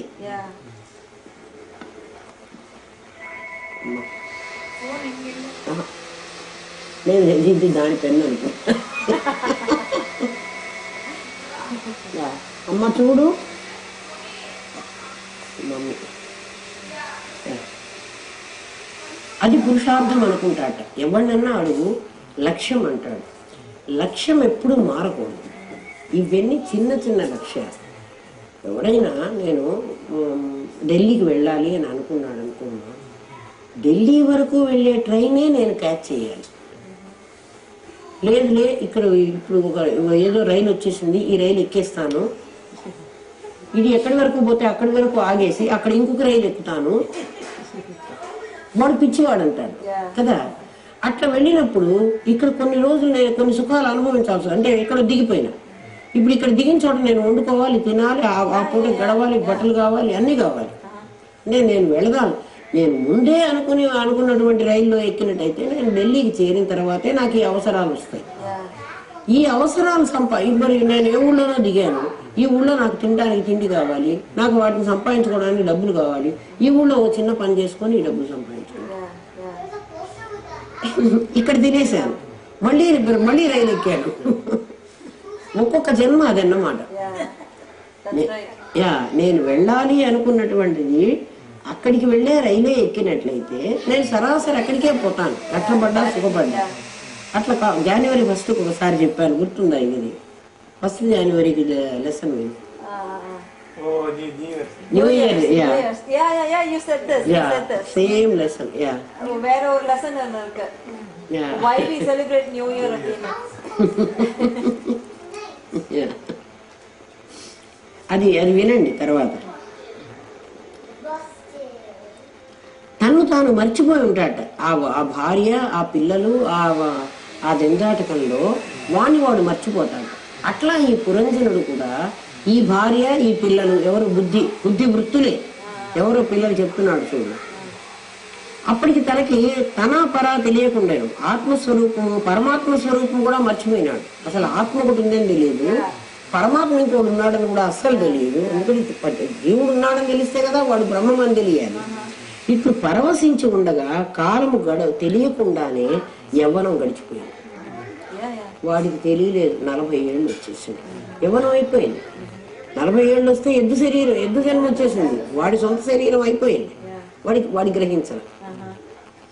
ఏమా పురంజనులకు పురంజని ఎందు, పురంజని అంటే దట్ వైఫ్, ఆమె ఎందు 1100 మంది కుమారులు కలిగిన ఇంద్రియములు 11, ఇంద్రియములు జ్ఞానేంద్రియములు 5, కర్మేంద్రియములు 5, 11 ఇంద్రియములకు కలిగడి వికారములన్నీ 100 కింద లెక్కేశాడు. వాళ్ళందరికీ పిల్లలు పుట్టారు. అవి భావించి 1100 మందిని భావించి 1100 మంది పుత్రులు. ఇంద్రియ వికారములు కలిగిన తర్వాత బుద్ధిలో వృత్తులు అనేవి కొన్ని పుడతాయి. ఆ బుద్ధి వృత్తులు నీకు మరుజన్మకు పనికొస్తాయి. అందుకని వీళ్ళ ఆడపిల్లలు అన్నారు. ఇంకో ఇంటికి పంపించవలసిన వాళ్ళు. ఈ పురంజనుడికి పురంజనికి అబ్బాయిలు పుట్టారు, అమ్మాయిలు పుట్టారు. 1100 మంది. అంటే 11 ఏమ్మా 11 ఇంద్రియాలతో చేసేటువంటి కర్మలు కాక 11 ఇంద్రియాలతో జరిగేటువంటి బుద్ధికి వృత్తి ఉంది. వృత్తి ఏర్పడిన తర్వాత బుద్ధి వృత్తి మీన్స్ ఏంటంటే ఒక వస్తువును చూడగానే దాని తాలూకు ప్రింట్ నీ దాంట్లో పడిపోతుంది కదా. అట్లాంటివి ఆ బుద్ధి వృత్తుల వల్ల కీర్తి అపకీర్తి కూడా వీడికి కలుగుతూ ఉంది. ఇంద్రియ పరిణామములు ఏర్పడిన తర్వాత బుద్ధి వృత్తులు ఏర్పడతాయి. ఒక్కొక్క ఇంద్రియములకు 10 బుద్ధి వృత్తులు ఏర్పడినట్లు భావించినతో మొత్తం 11 ఇంద్రియములకు 110 బుద్ధి వృత్తులు వస్తున్నాయి. వాటిని ఆడపిల్లలుగా భావించి 115 వర్ణించి చెప్పాడు అంటున్నాడు. ఇట్లు సాగునప్పుడు పురంజనులకు 50 సంవత్సరాల వయస్సు అయిపోయింది. 50 years వచ్చినాయి వీడికి. అతను పరిపాలించు రాజ్యమునకు పాంచాల రాజ్యం అని పేరు. విషయములను జీవుడికి అనుభవింపజే వ్యక్తము చేయనవి గనుక ఇంద్రియములకు పంచాలములు అని పేరు వచ్చింది. ఇట్లు పురంజనుడు పురంజనికి పుట్టిన కుమారులకు కుమార్తెలకు 100 మంది బిడ్డలు కలిగిరి. ఇది ఎట్లా వచ్చింది అంటే, ఒక చెట్టు ఉందమ్మా, ఒక చెట్టు పెరిగింది. ఆ చెట్టుకు ఆకులు వచ్చినాయి, కొమ్మలు వచ్చినాయి, రెమ్మలు వచ్చినాయి, అంత బాగా వచ్చింది. కాయలు కాసింది, పళ్ళు కాసింది. ఫాల్ సీజన్ వచ్చేసింది. ఇప్పుడు చెట్టు చూడు అంతా పడిపోయి మొత్తం ఆల్మోస్ట్ డెడ్ లాగా కనపడుతుంది, చచ్చిపోయిన చెట్టు లాగా. ఎందుకంటే ఒక ఆకు లేదు, అన్ని కొమ్మలన్నీ ఎండిపోయి ఉన్నాయి కదా, మొత్తం ఏమీ లేదు అసలు. చెట్టు అంతా చచ్చిపోయింది. ఈ చచ్చిపోయినప్పుడు ఏం జరుగుతుంది, ఇంకో సంవత్సరం మళ్ళీ నెక్స్ట్ ఇయర్ కావాలి, ఈ పై లేయర్ అంతా పోయి కొత్త లేయర్ వస్తుంది, కొత్త చెట్టు మళ్ళీ వస్తుంది. అందుకే మొన్న ఎప్పుడో నిత్యం చెప్పింది, చెట్టుకి ఒక చెక్క ముక్క తీసుకొచ్చిస్తే మనకి ఈ చెట్టు ఎన్ని సంవత్సరాలతో చెప్పచ్చు అత్తయ్య గారు? ఎట్లా అమ్మా నయా ఆ లైన్స్ ఉన్నాయి. అంటే ఒక్కొక్క లైన్ నీకు ఒక్కొక్క సంవత్సరం, అంటే ఆ సంవత్సరానికి అదంతా పోయింది, చచ్చిపోయింది, కొత్త చెట్టు పుడుతోంది. అంటే ఇప్పుడు చెట్టు ఒక వాసనతో చెట్టు వచ్చింది, ఈ ఒక సంవత్సరానికి దానికి లైఫ్ అయిపోయింది. మళ్ళీ సేమ్ అందులో నుంచి అట్లాడితే వస్తుంది. అది లోపల ఆ జీవ చావలేదు అనమాట, చెట్టు చచ్చిపోయింది. మళ్ళీ రేపు మళ్ళీ ఆకులు కొమ్మలు వచ్చి మళ్ళీ బాగా పుష్పించి మళ్ళీ నీకు స్ప్రింగ్ వచ్చేటప్పటికి ఏమైపోతుంది, అందులో అన్ని వచ్చేస్తున్నాయి, మళ్ళీ కాయలు కాస్తుంది, మళ్ళీ పండు కాస్తుంది. పోనీ అట్లాగే ఉంటుందా? అట్లా ప్రతి సంవత్సరం చెట్టు ఎట్లా అయితే పుట్టి అందులోనే ఉండి చచ్చినట్టుగా కనపడి మళ్ళీ పుడుతుందో, అంటే మళ్ళీ అందులో నుంచే వస్తున్నాయో, అట్లా ఒక వాసనతో ఒక్క వాసనతో నేను పుట్టి ఇన్ని వాసనలు చేర్చుకుని మళ్ళీ మళ్ళీ ఇంకా ఎన్ని జన్మలు ఎత్తుకున్నావో, ఒక జన్మలో ఇప్పుడు ఆకులు ఉన్నాయి, ఈ ఆకులు మళ్ళీ నెక్స్ట్ ఇయర్ కి ఇవి లేవు.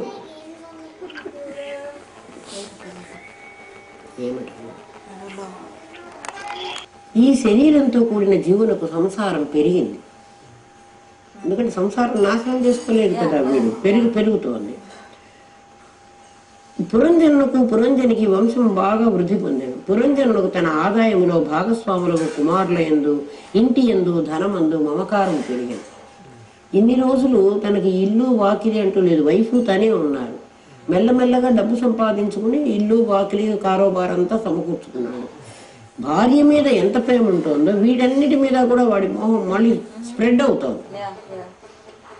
వాటిని గురించి అతను ఎల్లప్పుడూ ఆలోచించుతున్నాడు. అక్కడ వాళ్ళు వీడి ఆలోచన ఒకప్పుడు వైఫ్ మీదే ఉండేది. ఇప్పుడు క్రమక్రమంగా వీడు సంపాదించినటువంటి ఆస్తులు, అంటే భార్య ఎట్లా వీడిని మోహంలో ముంచిందో ఇవన్నీ కూడా ఇప్పుడు మోహంలో ముంచుతుంది. అంతే కదా, మొట్టమొదటిలో నీకు ఆస్తుల మీద వ్యామోహం లేదు, తర్వాత అదే కదా. ధనముందు మమకారం పెరిగింది. వాటిని గురించి అతను ఎల్లప్పుడూ ఆలోచిస్తూ తనను గురించి కానీ మరొకరి గురించి కానీ ఆలోచించకుండా జీవిస్తున్నాడు తను సంపాదించిన ధనాన్ని. ఇదే శరీరముతో కూడిన జీవుని యొక్క సాంసారిక ప్రవృత్తి. ఎన్నో పశువులను చంపుతూ అనేకమైన భోగములను కోరి యజ్ఞములు చేయించుతుండేను. దేవతలకు, పితృదేవతలకు, భూతపతులకు ఆరాధనము చేయుతుండేను. ఎందుకంటే ఈ లోకం అయిపోయి పరలోకంలో కూడా నాకు కావాలి, అక్కడ కూడా నేను ఒక్కొక్క ఇది కట్టుకోవాలి. ఇక్కడ పుణ్యకార్యాలు చేస్తేనే అక్కడ నన్ను రాణిస్తారని వీడికి అర్థమైంది. మొదట్లో ఈ పుణ్యకార్యాల మీద వీడికి మనసు లేదు, భార్యతోనే గడపాలని అనుకున్నాడు. బిడ్డల పైన, ధనము పైన, వారి సుఖమునకై, వారి క్షేమమునకై చేయు కర్మల పైన దృష్టి తప్ప ఆత్మచింతన గాని పరమాత్మ చింతన గాని వీడికి లేదు. ఇటు కాలం గడుపుతుండగా ప్రేయసీ ప్రియులకు అత్యంతము ప్రియమైన యవ్వనము కాస్త నడిచిపోయింది. యవ్వనం పోయింది. ఇది ప్రేయసీ ప్రియులకు చాలా అనిష్టమైంది. జీవ సంసార యాత్ర ఇంకా కర్మ చేయాలనే కోరిక తగ్గటం లేదు. కుటుంబమునందు ఆసక్తి తగ్గలేదు. కానీ వారి మనసుకు బాధగా ఉన్నను అప్రియమగు వార్ధక్యం వచ్చి నెత్తిన పడింది. ముసలితనం సంగతి చెప్తాడు. చండవేగుడు అనే ఒక గంధర్వరాజు ఉన్నట్ట. ఎంత చక్కగా చెప్తాడో చూడు. వాడికి పరివారంగా 360 మంది పురుషులు, 360 మంది స్త్రీలు ఉన్నారు. 360. 360 రోజులు అన్నమాట. 360 పురుషులు, 360 స్త్రీలు. ఏమా, స్త్రీలు నల్లగా ఉందరు, పురుషులు తెల్లగా ఉందరు. అంటే పగళ్ళు రాత్రులు. చూడు, వీరు కలిసియే ఉందరు. ఒక పురుషుడు ఒక స్త్రీ జంటగా ఉండరు కదా, ఒక డే ఒక నైట్. వీరు ఎవరికీ కంటపడరు. కనపడకుండా ఈ పురంజనుని పట్టణము పైబడి ఎంతో ప్రయత్నంతో నించి ఉన్న పట్టణమును క్రమముగా శిథిలము చేయదు, క్రమంగా డిస్ట్రాయ్ చేస్తున్నారు. దట్ ఈస్ వార్ధక్యం. ఈ గంధర్వరాజు వీడికి 360 వీళ్ళు ఉన్నారు. వీడి పరివారం మగవాళ్ళు ఆడవాళ్ళు అని చెప్పాడు. వైఫ్ హస్బెండ్ వాళ్ళిద్దరు కలిసి ఉంటారు. ఈ 360 మంది కలిసి వీడి దగ్గరికి వచ్చి, ఈ పురంజనుడి దగ్గరికి, ఈ పురంజనుడిని పురంజని వీళ్ళ పట్టణాన్ని రోజు రోజు కాస్త శిథిలం చేస్తున్నారు. చెండవేగుడే కాలం. కాలానికి సంవత్సరం గుర్తు. సంవత్సరానికి 360 రోజులు. ఆ రోజులే అతని పరివారం. అతని అనుచరులకు పురుషులు పగళ్ళు, స్త్రీలు రాత్రులు. ఏమ్మా, గంధర్వరాజు అనుడు కాలము తన బలము చే పురంజనుని పురమును అనగా జీవుని శరీరమును పూర్తిగా దోచుకున్నాడు. పురంజనుడు ఆ 720 మంది స్త్రీ పురుష గంధర్వులను 100 ఏళ్లు పోరాటము సాగించాడు. 100 ఏళ్లు ఈ 720 పీపుల్తో ఫైట్ చేస్తున్నాడు నిరంతరం. అనగా ప్రాణం ఉన్నంత కాలము పోరాడుతూనే ఉన్నాడు. ఒక్కడు ఇందరితో యుద్ధం చేయలేక చివరికి దిగులు పొంది వార్ధక్యములో ఇంద్రియాలు పనిచేయవు, ప్రాణశక్తి సన్నగిల్లును. ఇట్టి స్థితిలో ఉన్న పురంజనుడు పాంచాల దేశంలో తన సేవకులు ఏం తెచ్చిపెట్టిన దాన్ని తినుచు, సేవకులు అంటే ఎవరు? వీళ్ళే, ఈ కళ్ళు ముక్కులు చెవులు. అంతకు ముందు ఇచ్చేసుకుని తిందామా, అది చేసుకుని తిందామా, వాళ్ళు ఏం పెడితే అది తింటున్నాడు. దాన్ని తినుచు ఆ స్త్రీకి వసుడై, ఎవరు? ఆ బుద్ధి అనే స్త్రీకి వసుడై అట్లే బతికి ఉండను. వార్ధక్యం వచ్చి నా ఇంద్రియములు సంపాదించి పెట్టు విషయములు అనుభవించుతూ భయపడకుండా జీవించి ఉన్నాడు.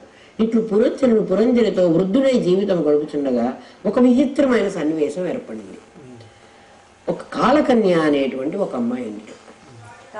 కాలకన్య టైం.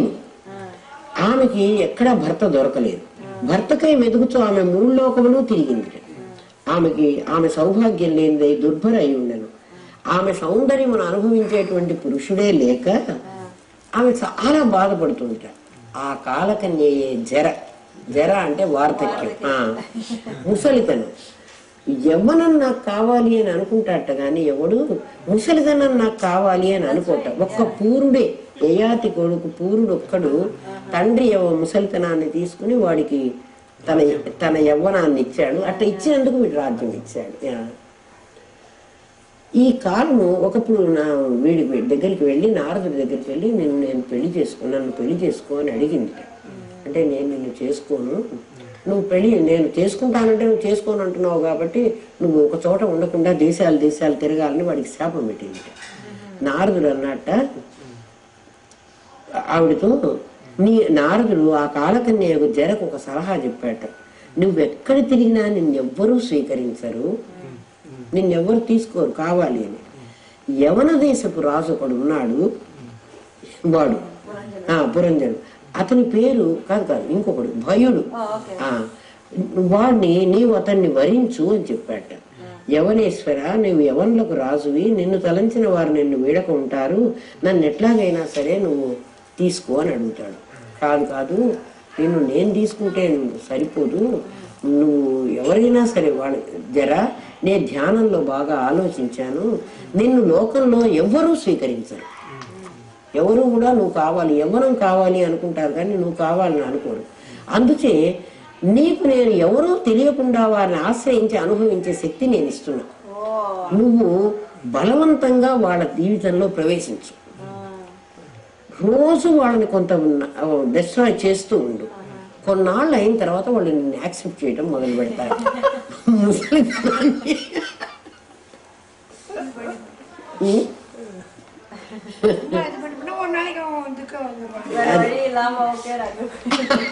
అది చెప్తాట. కథ ఎట్లా ఉంది కదా.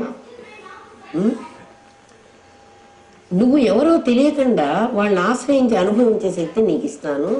ఈ లోకంలో వాళ్ళందరూ నీకు అనుభవించదగిన భర్తలే అగుదురు. నువ్వు హాయిగా అందరినీ అనుభవించు. ఇట్లా అనుభవించినచో వారిని ఏం చేయదురు అని భయపడవాకు, వారినే చంపగల శక్తి నీకుంది. నీకు సహాయముగా నా సోదరుడు జ్వరము అనేవాడు ఒకడు వస్తాడు, వాడిని నీ వెంట పంపిస్తాను. ఇంకా రోగాలందరూ కూడా ఉన్నారు, నా సోదరి, వాళ్ళందరినీ కూడా నీ వెంట పంపిస్తాను.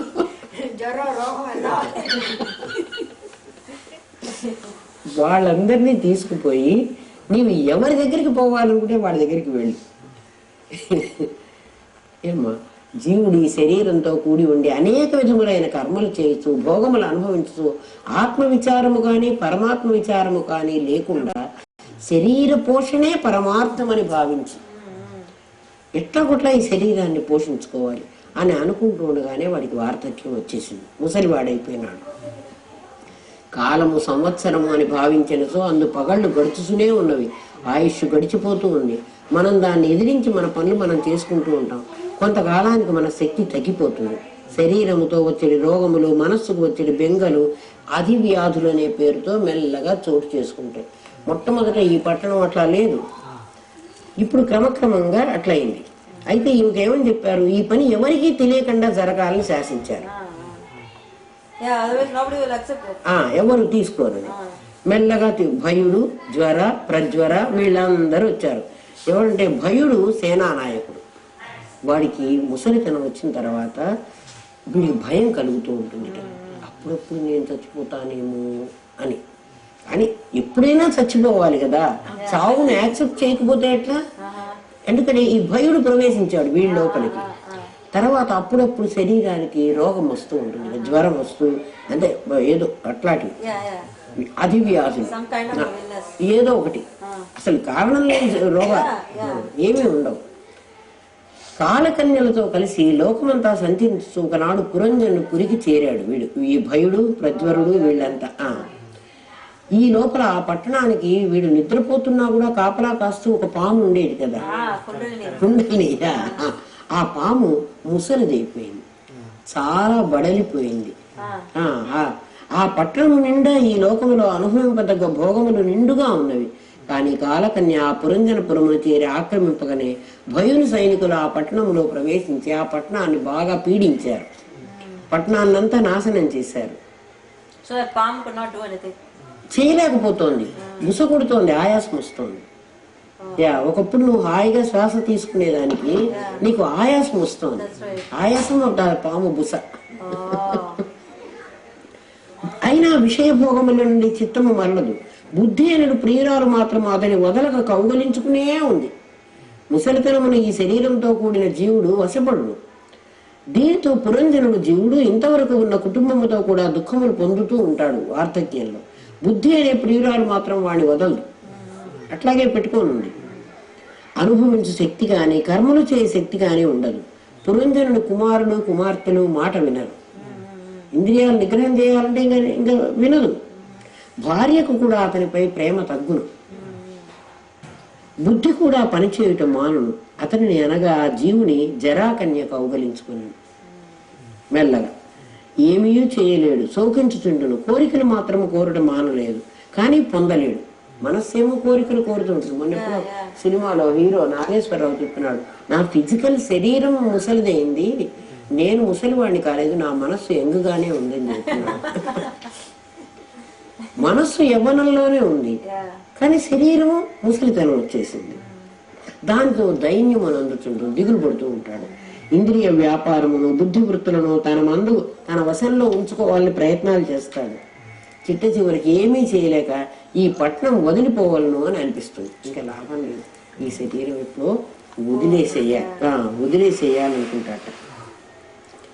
అనుకున్నప్పుడు వాడికి అనిపిస్తుందట, ఇట్లు ప్రాణ ఇంద్రియ వ్యాపారములు సన్నగిల్లి భోగశక్తి తగ్గిపోవుట, అధి వ్యాధులు అధికమవటం, దీనివల్ల వాడు చాలా బాధపడిపోయి నేను చనిపోయినచో నా భార్య బిడ్డలతో ఎట్లు బ్రతుకును,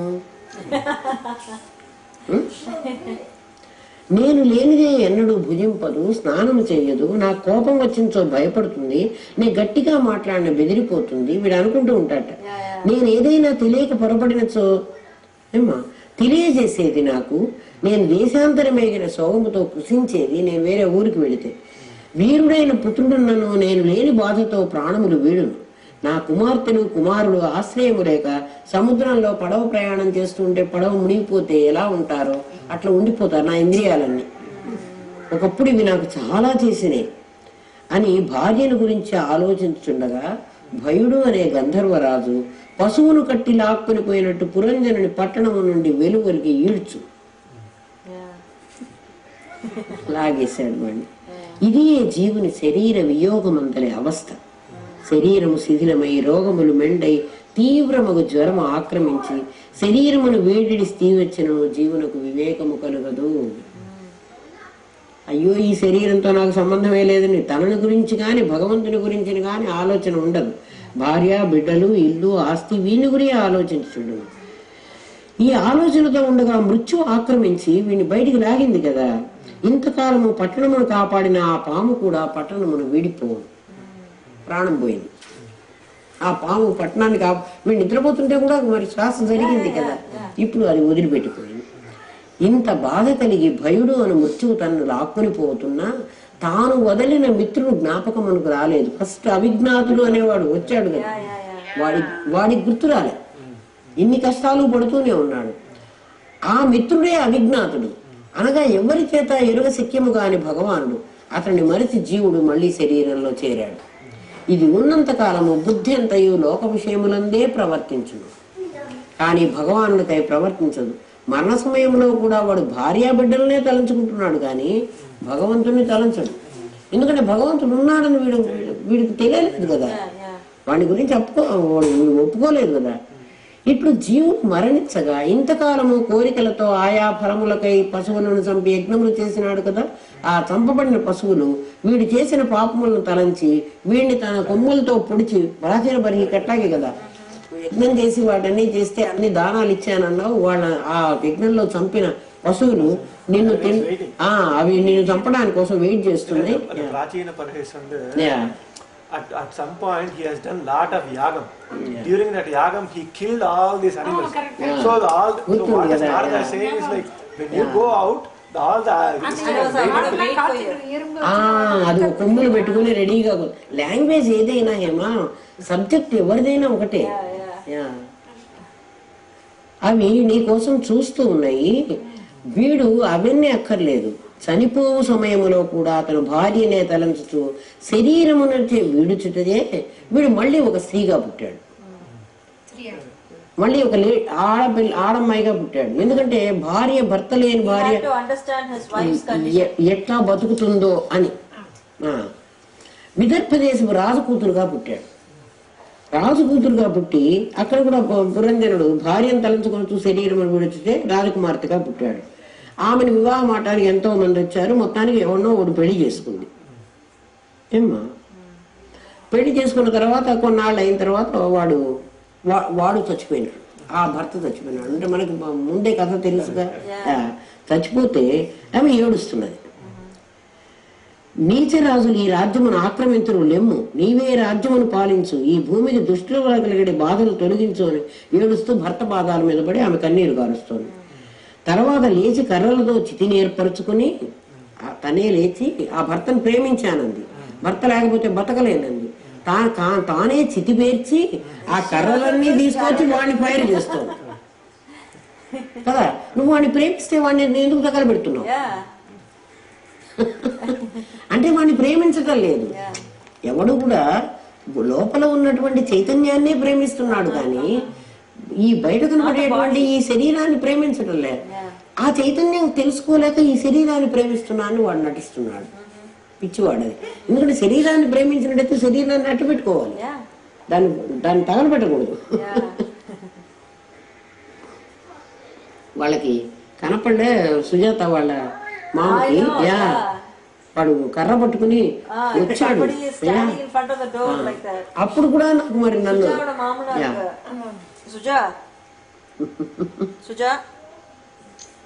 కట్టే ఆడతాదా అది చెప్పనే లేదు. మహేష్ ఈమె లెమ్మని అన్నది వాళ్ళు లేవలేదు. బట్ తనే కట్టెలు తీసుకొచ్చి నిప్పంటించి భర్త శరీరం నిప్పంటించి తానందు ప్రవేశించాలి, నేను కూడా అందులో పడి చచ్చిపోవాలి అని వాడిని అంత ప్రేమిస్తోంది అనుకుందిట.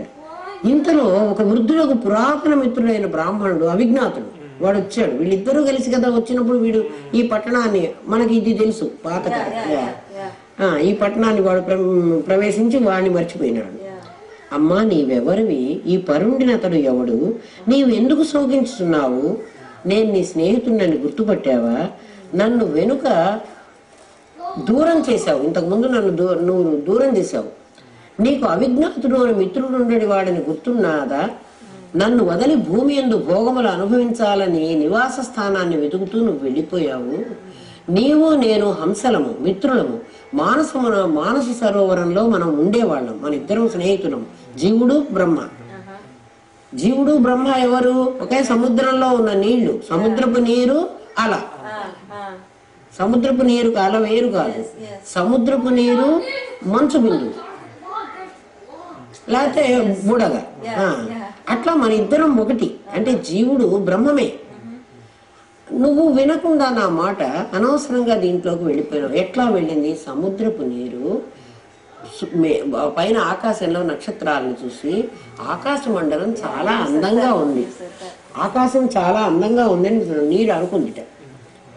నేను అక్కడికి వెళితే నాకు ఎంత బాగుంటుంది, ఈ సముద్రంలో నాకేం బాగుండలేదు, అక్కడైతే అట్లా మెరుస్తూ అంత హాయిగా ఉండొచ్చు అని అనుకుని భగవంతుడిని ప్రార్థించింది. సూర్య భగవానుడు కిరణాలతో దాన్ని వేడి చేసి తీసుకెళ్ళాడు పైకి. నువ్వు పైన నువ్వు సంకల్పం చేస్తే అది కావాలి కదా. అక్కడికి తీసుకెళ్ళాడు. అక్కడికి వెళ్ళిన తర్వాత అయ్యయ్యో నేను అనవసరంగా నా సముద్రాన్ని వదిలిపెట్టి వచ్చేసానే, నా సముద్రపు ఉప్పు నాకు లేదు, అంటే ఉప్పు లేదు, ఇప్పుడు సాల్ట్ లేదు, సాల్ట్ లేకుండా పైకి వెళ్ళిపోయింది. అయ్యయ్యో నా సముద్రము, నా అలలు, నా కెరటాలు అన్ని పోగొట్టుకుని ఇక్కడికి వచ్చి అన్ని ఏడ్చింది. ఎందుకంటే పైకి పోవాలని ఇచ్చింది ఇది. ఓహో నువ్వు అట్లా ఏడుస్తున్నావా, నేను కిందికి పంపిస్తానులే అని మేఘాలు గాలి సహాయం చేసి దాన్ని వర్షపు చినుకులుగా పెట్టింది.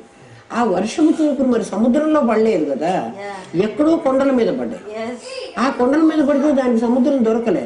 అందుకని అక్కడి నుంచి నది పరిగెత్తుకొని వచ్చి ఎట్టాగుట్ట సముద్రంలో చేరాలి అని అది పరిగెత్తుకొని వస్తోంది. ఎప్పటిదాకా నది పరిగెత్తింది? సముద్రంలో చేరేదాకా. సముద్రంలో చేరిన తర్వాత అది హాయిగా సాటిస్ఫై అయిపోయింది. అట్లా మన ఇద్దరం మానస సరోవరంలో ఉండేవాళ్ళం. ఇవన్నీ దానికి జన్మలు. అనవసరంగా నువ్వు సంకల్పం చేసుకుని నీకు పట్టణానికి కావాలి అని అటువంటి పట్టణంలో ప్రవేశించావు కదా. చెప్తున్నాడు మన ఇద్దరం హంసలము, ఇద్దరు మానస సరోవరంలో ఉండేవాళ్ళము, హృదయం అనే నివాస స్థానముగా ఏర్పరచుకుని ఉండేవాళ్ళము, సమానమైన జ్ఞానము గల వాళ్ళం మన ఇద్దరం. అంటే జీవుడు పరమాత్మ ఇద్దరు వేరువేరు కాదు. ఎవరి చేత నువ్వు ఎరువుటకు శక్యము కాని వాడను నేను,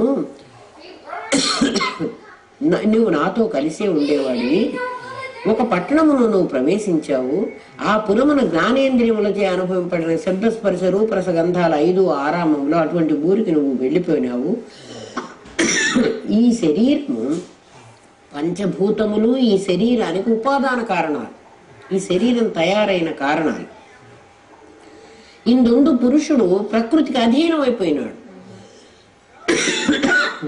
1 hour అయిపోయి 1.5 hour అయింది. ఇంకా మళ్ళీ నెక్స్ట్ చెప్పుకుందాన్ని. 1.5 hour అయిపోయింది.